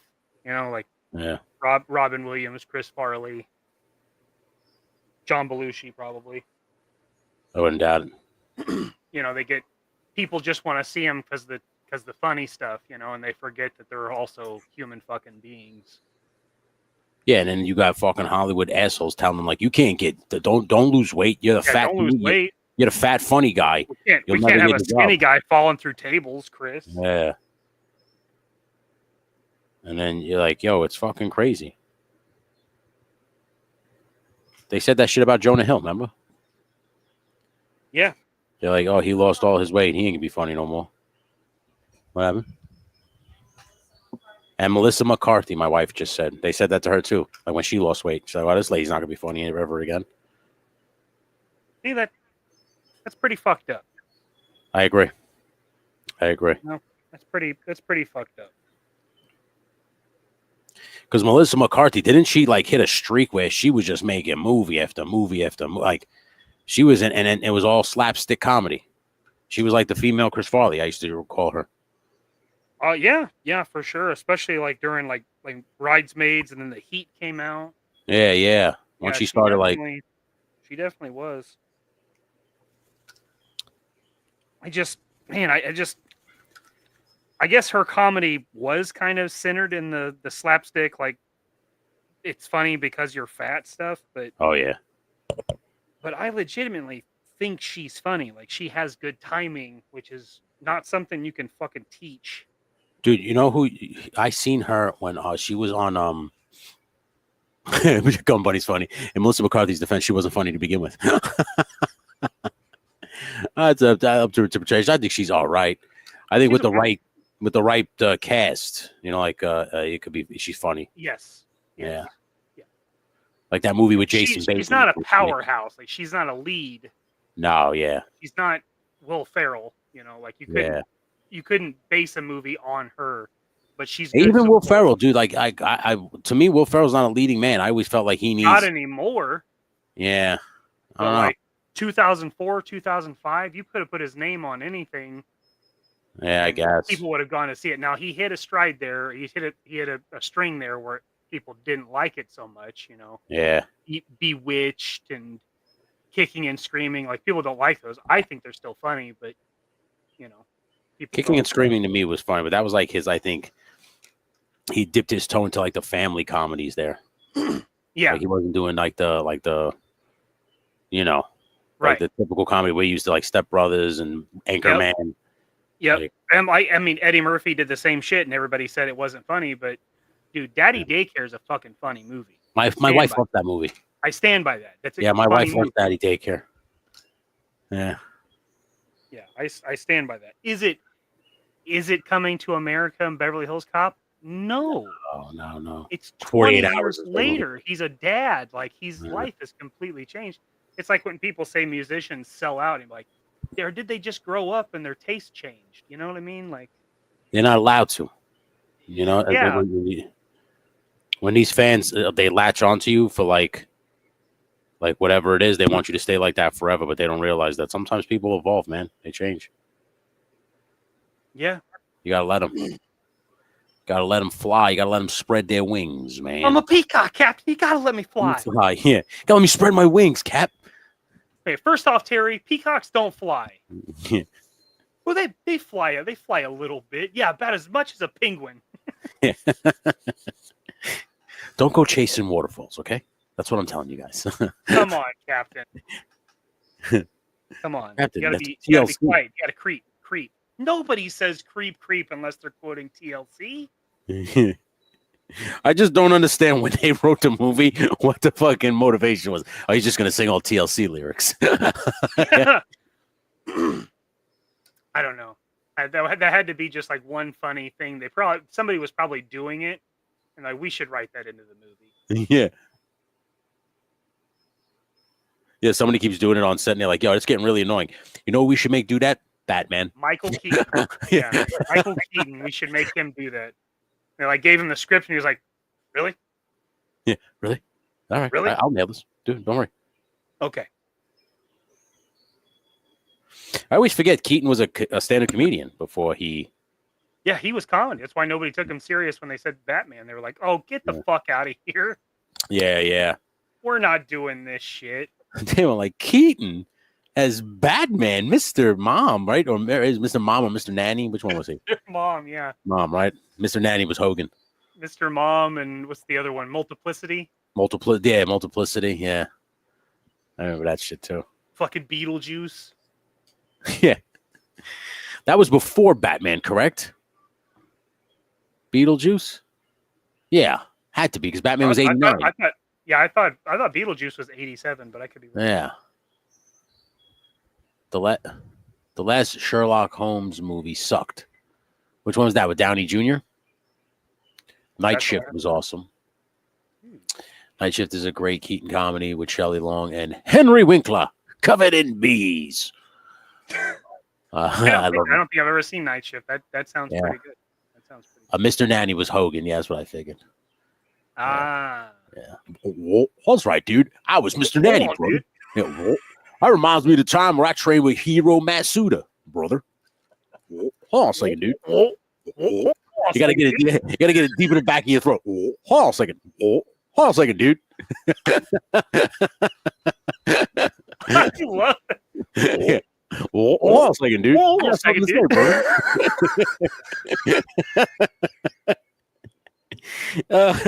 There was a time where my wife fucking hated that. I would go, oh man, that's good. She just did it. She just did it. Hold on a second, dude. Hold on a second, dude. Wait a second, brother. I got something to say to you, dude. Hold on a second.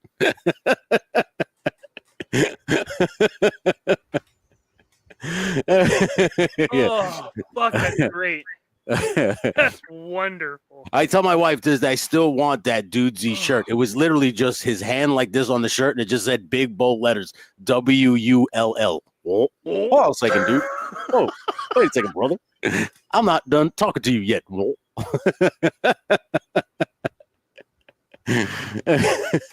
Oh man, you think you would get in trouble if you just made the shirt, like remade it, like? Oh, I might just do it just cuss. Dan Olden, can you do the hand gesture and just send it to Tony, please? Hold on a second, dude. Hold on a second, dude. Let me just say something, brother. Hold on a second. Stu says Melissa McCarthy was great in Bridesmaids. Yeah, she was funny in Bridesmaids. Hey, Rondo, stopping in just to say hello on his lunch break. What are you having for lunch, Rondo? What you having? I hope it's a chopped cheese sandwich. Is it lunch or technically dinner? Because it is 10:16. As my wife munches down on some London broil and mashed potatoes. London broil? Whoa. Yeah, we cook some London broil in the crock pot, so it just melts. Oof. So good. So good. We eat good here at the Legend Series residence, don't we, babe? Hey, she worked hard today, stealing people's blood and stuff. Total witchcraft. She sent me a picture today of a lawn chair. That was her post today. A lawn chair in the grass. She just chilled and enjoyed her day. It sounds like a long day, but that sounds nice.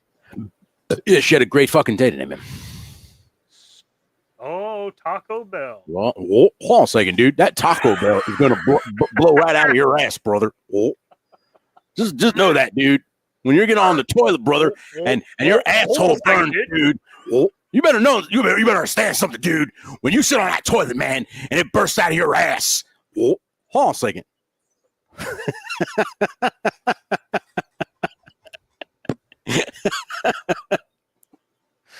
Him interrupting himself like as he's going. Whoa, hold on a second, dude. Hold on a second, dude. Wait a second, man. That's gonna blow out of your ass, brother. Yes, baby. Oh shit. What? Thank you. Wait. Hold on a second, dude. She's laughing. Yeah, that's when I want to annoy her, I'll cut her off that way. And it still starts saying something. I go, hold on a second, dude. I got something to say, brother. You gotta let me talk, man. Hogan was all hands. Like if you watch the way Hogan talks, he was always like this. Let me tell you something, dude. Hold on a second. Let me make my point, dude. Let me make my point, like, man. Hogan's was like centralized. His was like all in front of his chest, whereas Macho Man was like all over. Macho Man had jazz hands. They didn't stop. He definitely had the jazz hands, but his hands could get outside. Where Hulk's like kept his like centered like a boxer. Yeah, Hogan was like this. All, like, Dude. There's a couple of guys that I used to make fun of, like Lex Luger. He would cut his promos. He would talk. His finger would be in the shape of an L. I'm like, I don't know if he's trying to spell his name. He would talk like this. Luster, that's right. Yeah, Luster, yeah. Going after Elizabeth, yeah. Could have had your own wife, yeah, but you didn't like it. No, you had to go for my wife, yeah. Luster, Hold on a second, dude. I don't like your wife, man. Hold on, brother. the Hulkster in defense mode. Hold on a second, dude. Hold on a second, dude. I didn't want Elizabeth, dude. I didn't want Elizabeth, man. Everybody else wanted her, dude. Calm down, man.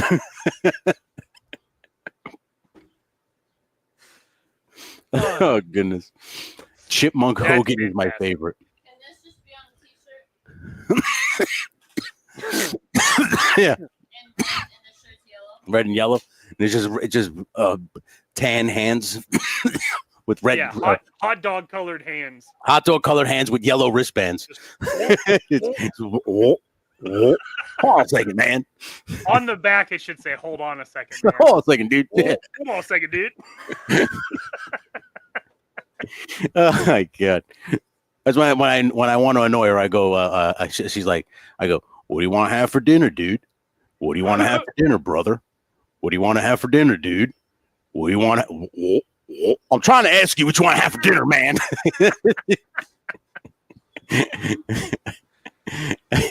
Chipmunk Hogan is my favorite. I'm glad that caught on. That's one of the the thing I was talking about before about the wrestling with the lips was like I'm starting to learn how to use Adobe Character Animator so I can make cartoons. Yeah. You know, the only thing is I would need like for instance, like I'm just using this as a for instance, like if Dan Alton, like if I took the Estelle, like that is the picture of her sitting at the table, I could try to maybe make her mouth move. Right. And switch over camera angles to like that cartoon. And then like actually just do, because the Adobe Character Animator scans your face. So like as I'm talking, the lips will move on the cartoon character. So like I'm just thinking in my head, like I would love to use that not just for LSWA, but for play motion and some of this shit that I'm doing on the live streams. Like I said, when I do the Chipmunk voice, I would love to switch over to an adult version, even if it's like a weird bad animation of like a Alvin. Yeah. So like it looks funny, and then the mouth actually moves. I think would be icing on the cake. Just Alvin with a beard, dressed like a hobo boxer. Yeah. Just chilling out here, man. Hanging out with all you fucking guys. Hold on a second, Alvin. Hold on a second, Let me brother. tell you something, man. Hold on a second. Let me get my point out, dude. Hold on a second, Mikey. Whoa. Just a second, dude. Let me get my point out, man.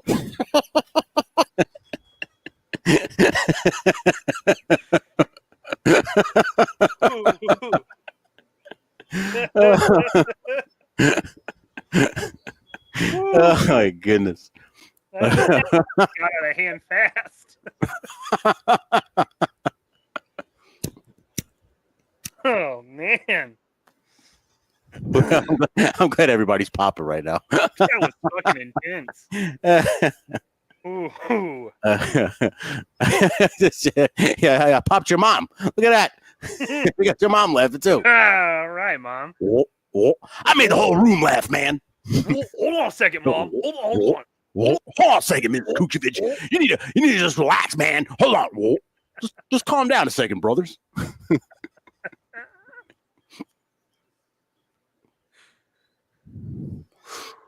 My wife gets mad because she doesn't know who she's arguing with sometimes. You know, like we'll start fighting and all of a that sudden. being frustrating. Yeah.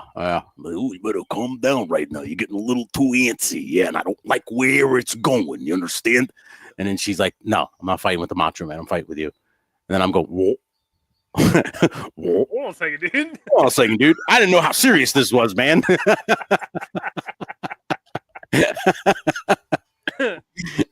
try to de-escalate with the gnome voice. Ooh, yeah, I'm like, "Hello." Chill out. I gotta find that one. I always find. I think it's this one. Here we are. Baby, I think you need to take a rest. Just Would sit you like down. some more LSD? I think I made you into another dimension. Take some LSD. Care to join me? Song about an octopus.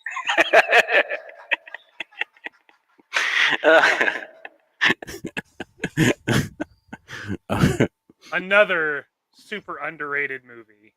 Oh, Dewey Cox is such a funny movie. Dude, Walk Hard. Oh, I like when he's getting interviewed by the lady and she's like, "Do you ever take a minute to just step around and smell the roses?" And he goes, "No, because I have no fucking sense of smell." He just like dips out of the interview.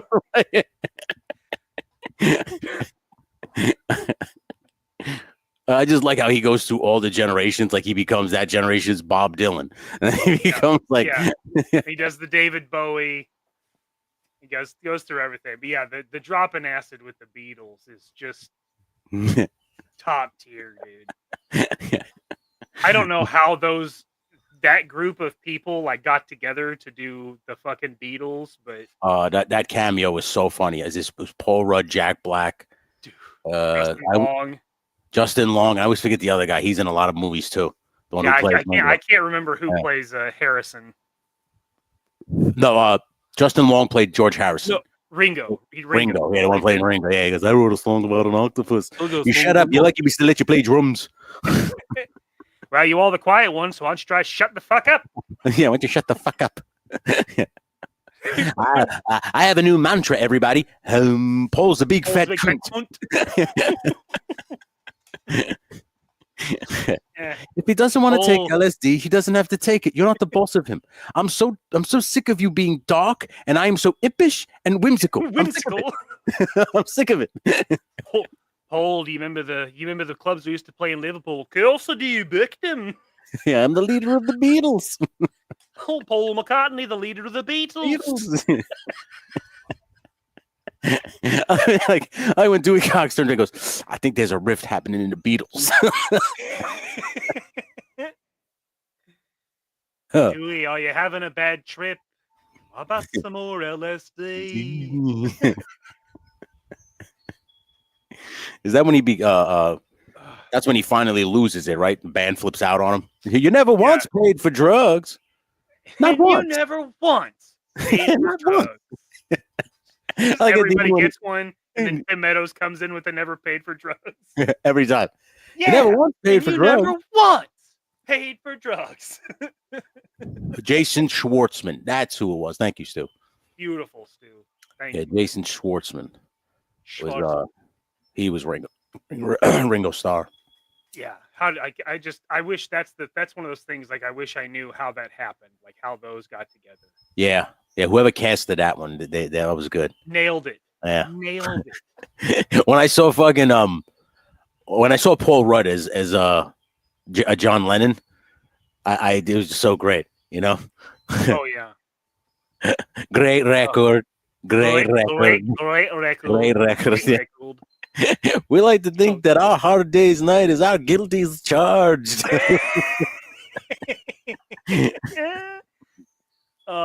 Great record. Great record. Wrong kid died. Wrong kid died. Oh goodness, I halved myself. It is that easy. You're never gonna make it, Edith. I got a #1 song on the radio right now. Yeah. You take my kids, but you leave the monkey. Yeah, I love that when he goes, "I can't build you a candy house, Edith. The sun will melt it. You The sun will melt the candy."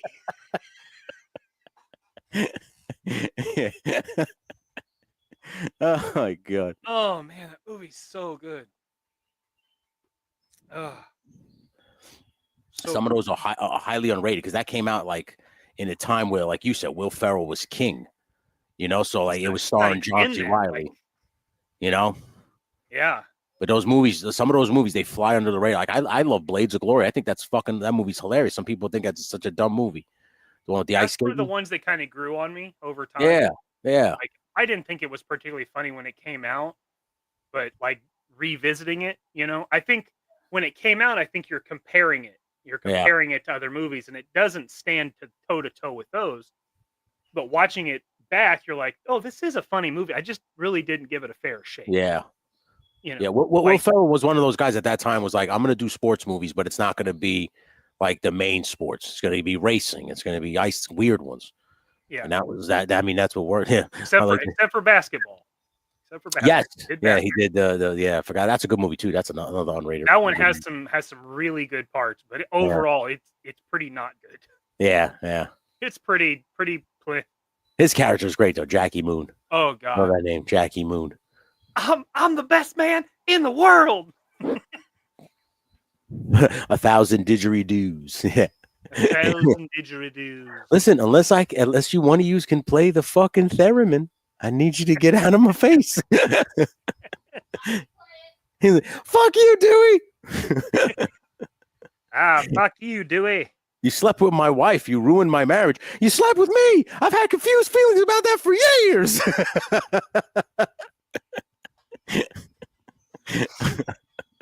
Oh, fuck yeah. I miss those improv movies. A lot of times, too, those guys just improv. They're just going off the cusp with them. Like they just turn the camera on and they're like, all right, go. And they just scream different things and shit like that. You get like a skeleton frame of like what we think should happen. And then it's just like, you do whatever you want. Like Adam McKay was famous for doing that with Ferrell. Like, here's what we want to happen. This is how we wrote it. Let's do 16 takes and see what happens, you know? Exactly. Yeah. Yeah. Like people say, you know, like Anchorman 2 is not very funny. And like compared to 1, no. But Stand By itself, there's some pretty funny shit. That whole lighthouse scene is pretty fucking great. And the outtakes from that are insane. Yeah, when he claims that he's blind, right, or some shit. Yes. Yeah. When they're sitting around the table, and they're like, Ron, we need you back, you know. And he's like, he tells Brian Fantana to feel his calf, like feel his. And Brian reaches over and he's like, tell me that doesn't feel like a big cock.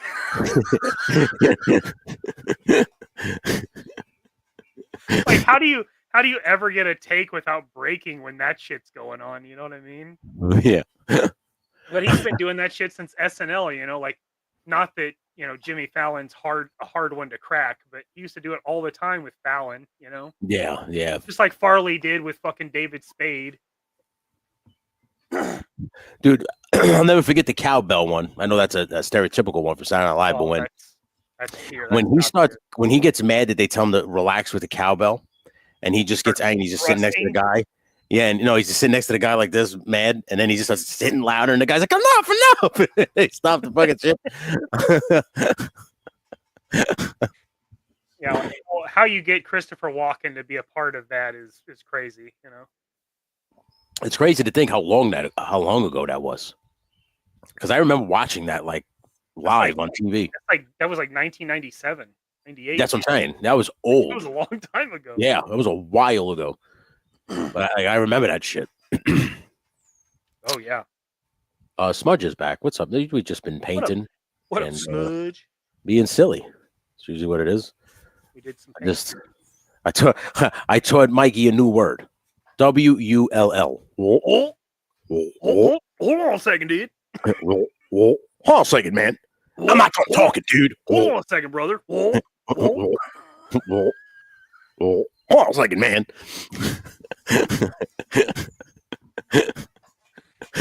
So good. Colonel Angus with Christopher Walken. Oh, I forgot about that one. Yeah, Colonel Angus. Yep. Oh, that's from Saturday Night Live. Mm-hmm. Yeah, okay. Yeah, he's like a Civil War colonel. Yeah, I remember the one. I always forget the one where it's first person, and they go to his house, and he's there's like a woman he's trying to seduce them. You ever see that skit on Saturday Night Live with him? Yeah, I think it was. I'm pretty sure it was Christopher Walken, and he was talking about champagne. Drink the champagne. The way he was saying it, I gotta find that skit. That was a very funny skit. I do. Like I said, I remember that episode. Yeah. Like I remember watching that episode, and just like that era of Saturday Night Live to me will always be like just S tier. Like it was the best. Really? Yeah. Like everybody talks about Eddie Murphy. He was only on for like one season. Oh, no. Eddie Murphy was the best because he was the only good part of SNL at that point. Yeah, everybody else sucked. The early 90s weren't bad with Farley and Hartman and Sandler and stuff. But to me, they didn't really pick up their stride until that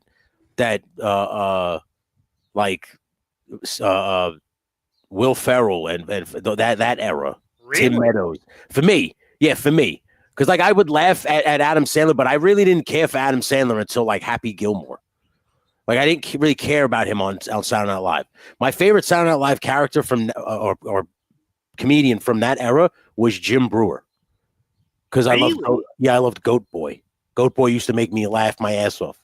Man, he wasn't on very long. Like no, he had a season 2, yeah, maybe. Top. That's what I'm saying. Like it was just shit like that where like I didn't really watch Rock, Spade, Farley, and I didn't discover Chris Farley until Tommy Boy. Then I realized he was on Saturday Night Live. Then I started watching. Like that's how I got into Saturday Night Live. Was I saw Farley on the movies, and I was like, oh shit, he's on this thing on Saturday. I didn't know that, and then I went back and started watching it. I mean, by the time I was watching it, like he was already dead. Like, yeah, he was coming to the end when I discovered it. Yeah, like I discovered it because I would come home and like that would be on. Yeah, TV. Like that would be on like reruns of SNL and Mad TV, and so I just watch reruns of that shit all the time. Yeah, because I remember watching those movies on VHS. So back then, like a movie would take like a year or like a year and a half before it comes out on VHS, right? Mm-hmm. So it finally come out on VHS, and then I saw Tommy Boy, and it made me laugh. And then I said, "Oh," then my brother was the one because my brother watched Saturday Night Live, and he was like, "Yeah, he's on Saturday Night Live. He's really funny." And then, like, shortly after that, he had passed. And then I started watching Saturday Night Live regularly. And by that time, you had your Norm Macdonald's. Like, all these guys were, like, kind of taking over. Like, Will Ferrell was there. Like, it was starting to go to that era. And then that's the era that I watched. Like, I remember Tracy Morgan. Like, I remember all of those guys. Like, the Ladies' Man will always be my favorite SNL skit with Tim Meadows. Because I love that movie. Mm-hmm. I love the Ladies' Man movie. Where Will Ferrell's in that movie, too, and it's hysterical. You know, so I don't know. It's just like because I don't even know if you can watch Saturday Night Live now. It's terrible. Like if I've tried to watch, like you'll see stuff come on online, like when you see somebody in it, like the skit, you're like, oh, let's give it a shot, and the skit's gonna make me laugh. I watched one, the last one that I probably watched. This was with my uncle Jake. He was really excited because Adam Sandler was going to be on, and we were at my grandma's that night. I was there for the weekend. Okay. And he's like, hey, do you want to watch SNL? Like Adam Sandler's going to be on there, and I'm like, dude, SNL sucks, man. Yeah. And he's like, yeah, but it's Adam Sandler, and I was like, all right, we'll watch it. And overall, not good, but there was one skit in there that was like the Sandler family reunion. Okay. Where like you come to find out, like everybody in his family talks like one of his characters. One of his characters, yeah. So I remember like he's got like nephews that are like, oh, hey, Uncle Adam, you know, like everybody had a thing, you know, like he had like an uncle that talked like Little Nicky, you know, and like it was funny because there's so many cast members that do a pretty decent Adam Sandler.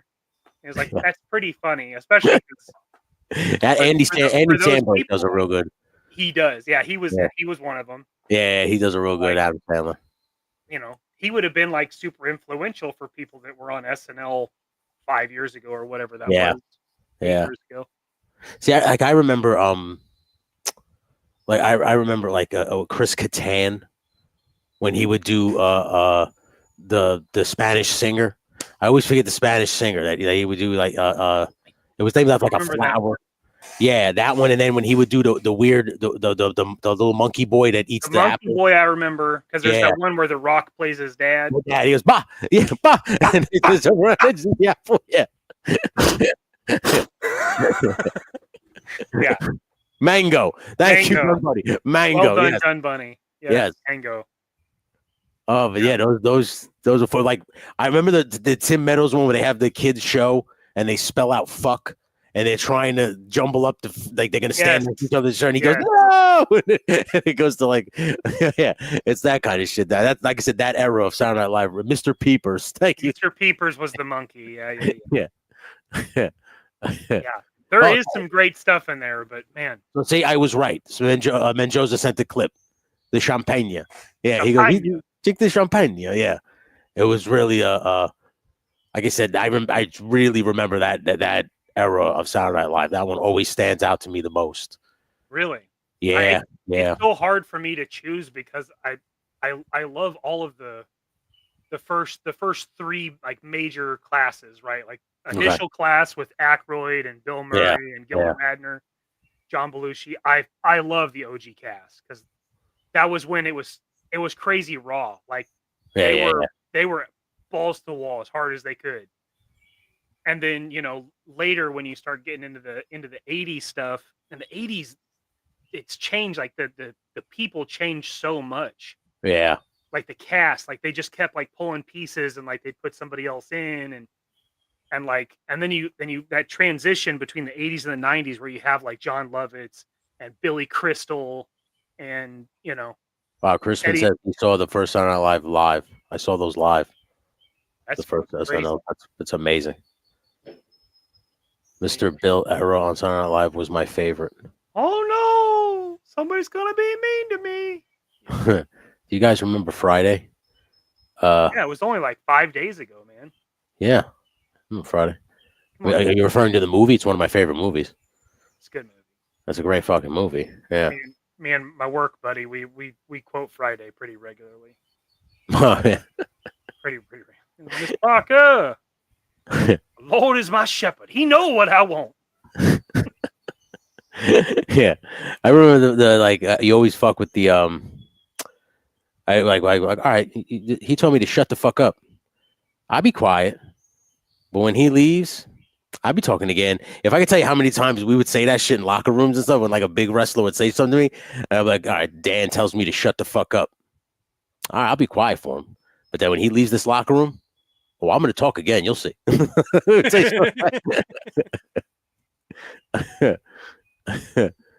it was a show. Oh, Friday? Oh, okay. See, Larry David and Michael Richards. Oh, no, I never saw that. Yeah, no. Do not taunt Super Happy Red Bull. No, yeah, and that was on ABC too. I don't know. Was that before Seinfeld? I assume that might have been before Seinfeld. Yeah. I also love Curb Your Enthusiasm because it gave Seinfeld the official final episode that I felt that it deserved. Like on Curb Your Enthusiasm, you can watch like the final episode of Seinfeld. Yeah. So I thought that was pretty cool. I thought it was cool. It was like meta. It was like an episode. It was a show inside of a show. So that was pretty cool. It does give you a nice little closure. You know? Yeah. Only one season. Okay. Huh. I don't know. Well, I don't know, buddy. You're at 3 hours and 10 minutes. I wanna. Yeah, we better release the folks. Yeah, let them back to their everyday lives. Let you back to your lives.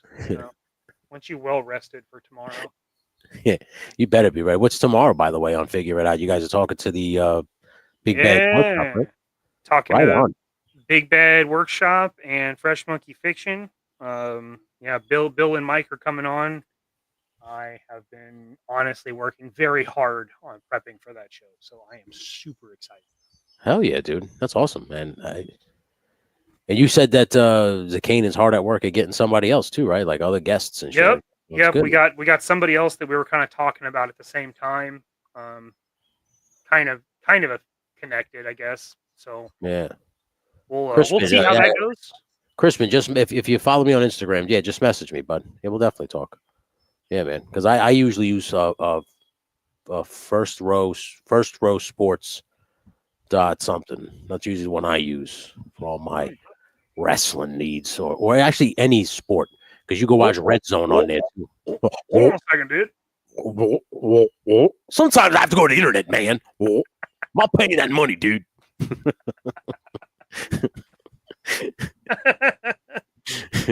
Oh, hell yeah. So we got that going. This Sunday, no couple of kooks, but we did. If you missed last Sunday and you want to know about those kits, go back and watch it because Dad shows them off. And as soon as I'm done with Lincoln Osiris, I will be starting on Jacob's kit, so you guys can actually watch how that kit goes together and the prep work it'll take and stuff like that. Awesome. So that will be that'll be coming. Yeah. What do you got? What do you got coming up, buddy? No, I mean just LSWA on Sundays. Everything else you got to be a member. So I mean, listen, if you consider joining the membership, apart from Mikey's, please come on over to mine, subscribe, join the membership. In terms of like video content that we got coming out, this truck is going to be like I'm having like an in-depth Freshly Baked Props episode about it, and what I did with it, and of course, I'm going to start working on that log cabin like very soon, because like I don't want to. Like I'm kind of halted on the tactical battle platform because I have to wait to hear back from Duarte about the flooring. So once I hear back, then I'm going to start really working on the fine details. I'm going to jump back into that daily. But for right now, I'm really focused on finishing up this truck and starting that cabin. So just keep an eye out for Freshly Baked Props. Like I said, in terms of live streams, it's just this every Wednesday. I'm here with Mikey now, and every other Tuesday. You'd have to be a member to Shane Same Time Toys' channel because we're going to do the smoke signals every other Tuesday. Which you should. It's $2. It's $2. Yeah, it's $2 worth it. You should definitely do it. If you saw what we did yesterday, we helped Alpha get to 300. Hopefully, we helped 3-star today get to 500.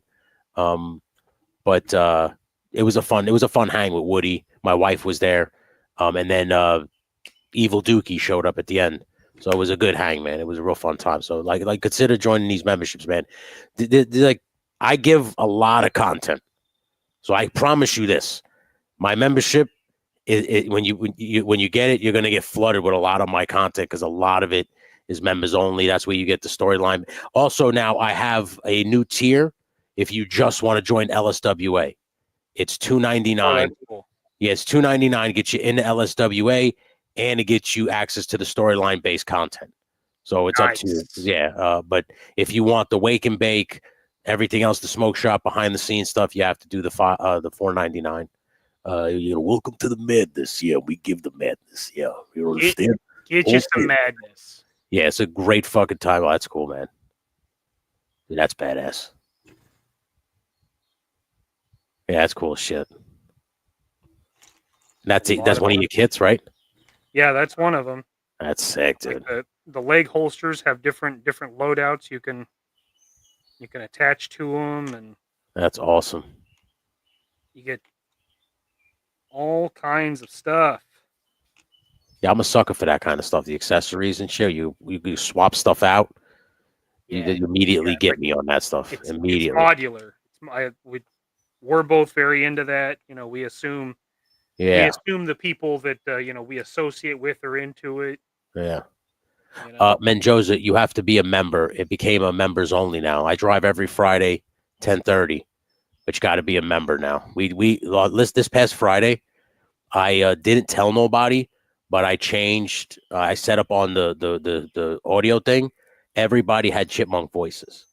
So like out of nowhere, my wife and Felix started talking in chipmunk voices because they didn't realize that I switched it up.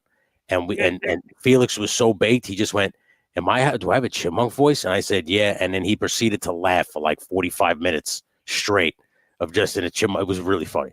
But yeah, you got to be a member. You got to be a member of you got to join the $4.99, and it's there every Friday now. It's a members only stream. Yeah, you got to get you some of that. Yeah, it was a good time. Like this weekend, I would highly recommend it, because this weekend I think me and my wife might be cops, because I'm downloading. Yeah, I'm downloading Police Simulator. So me and my wife might be trying to be some cops on Friday. So yeah, gonna if you were considering hot dogs. Yeah, if you were considering at all joining the membership, I think you should do before Friday, because I will not know power until I put on a cop uniform. So it should be a great time. Other than that, it's for sure. Other than that, I got nothing else. So just like I said, it's usual business at the it's gonna be a fun time. My wife's like, oh shit, I'm gonna be a cop. Hold on a second, dude. Were you just jaywalking, man? Yeah, I just walked out from getting a cup of coffee. Couple of jaywalkers. Don't like this. Couple Yeah, of what you want? jaywalkers in the morning. Yeah, want your cup of Joe? Yeah, so you're gonna cross the street without looking. Yeah, you know what that is? Jaywalking. Yeah.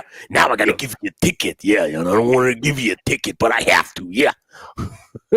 I am the law. Yeah. Fantastic. Well, Jacob, I'm happy that we could help you, bud. He said he's going through some rough times. He set it up here. Thank you for this.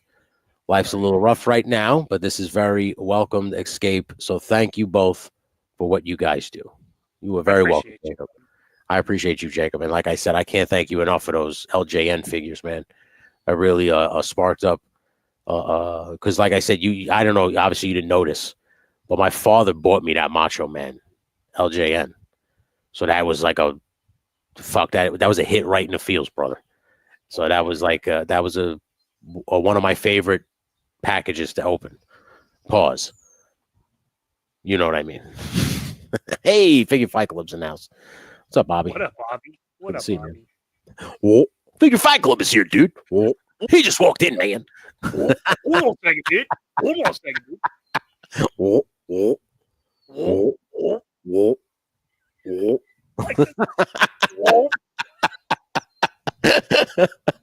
All right. You a-holes. You've had enough of your silly gooses. You guys have a good night. I appreciate all of you watching. Love you for stopping by, watching what you can. Replay Squad, appreciate you too. Until next time. You guys have a good one. All right.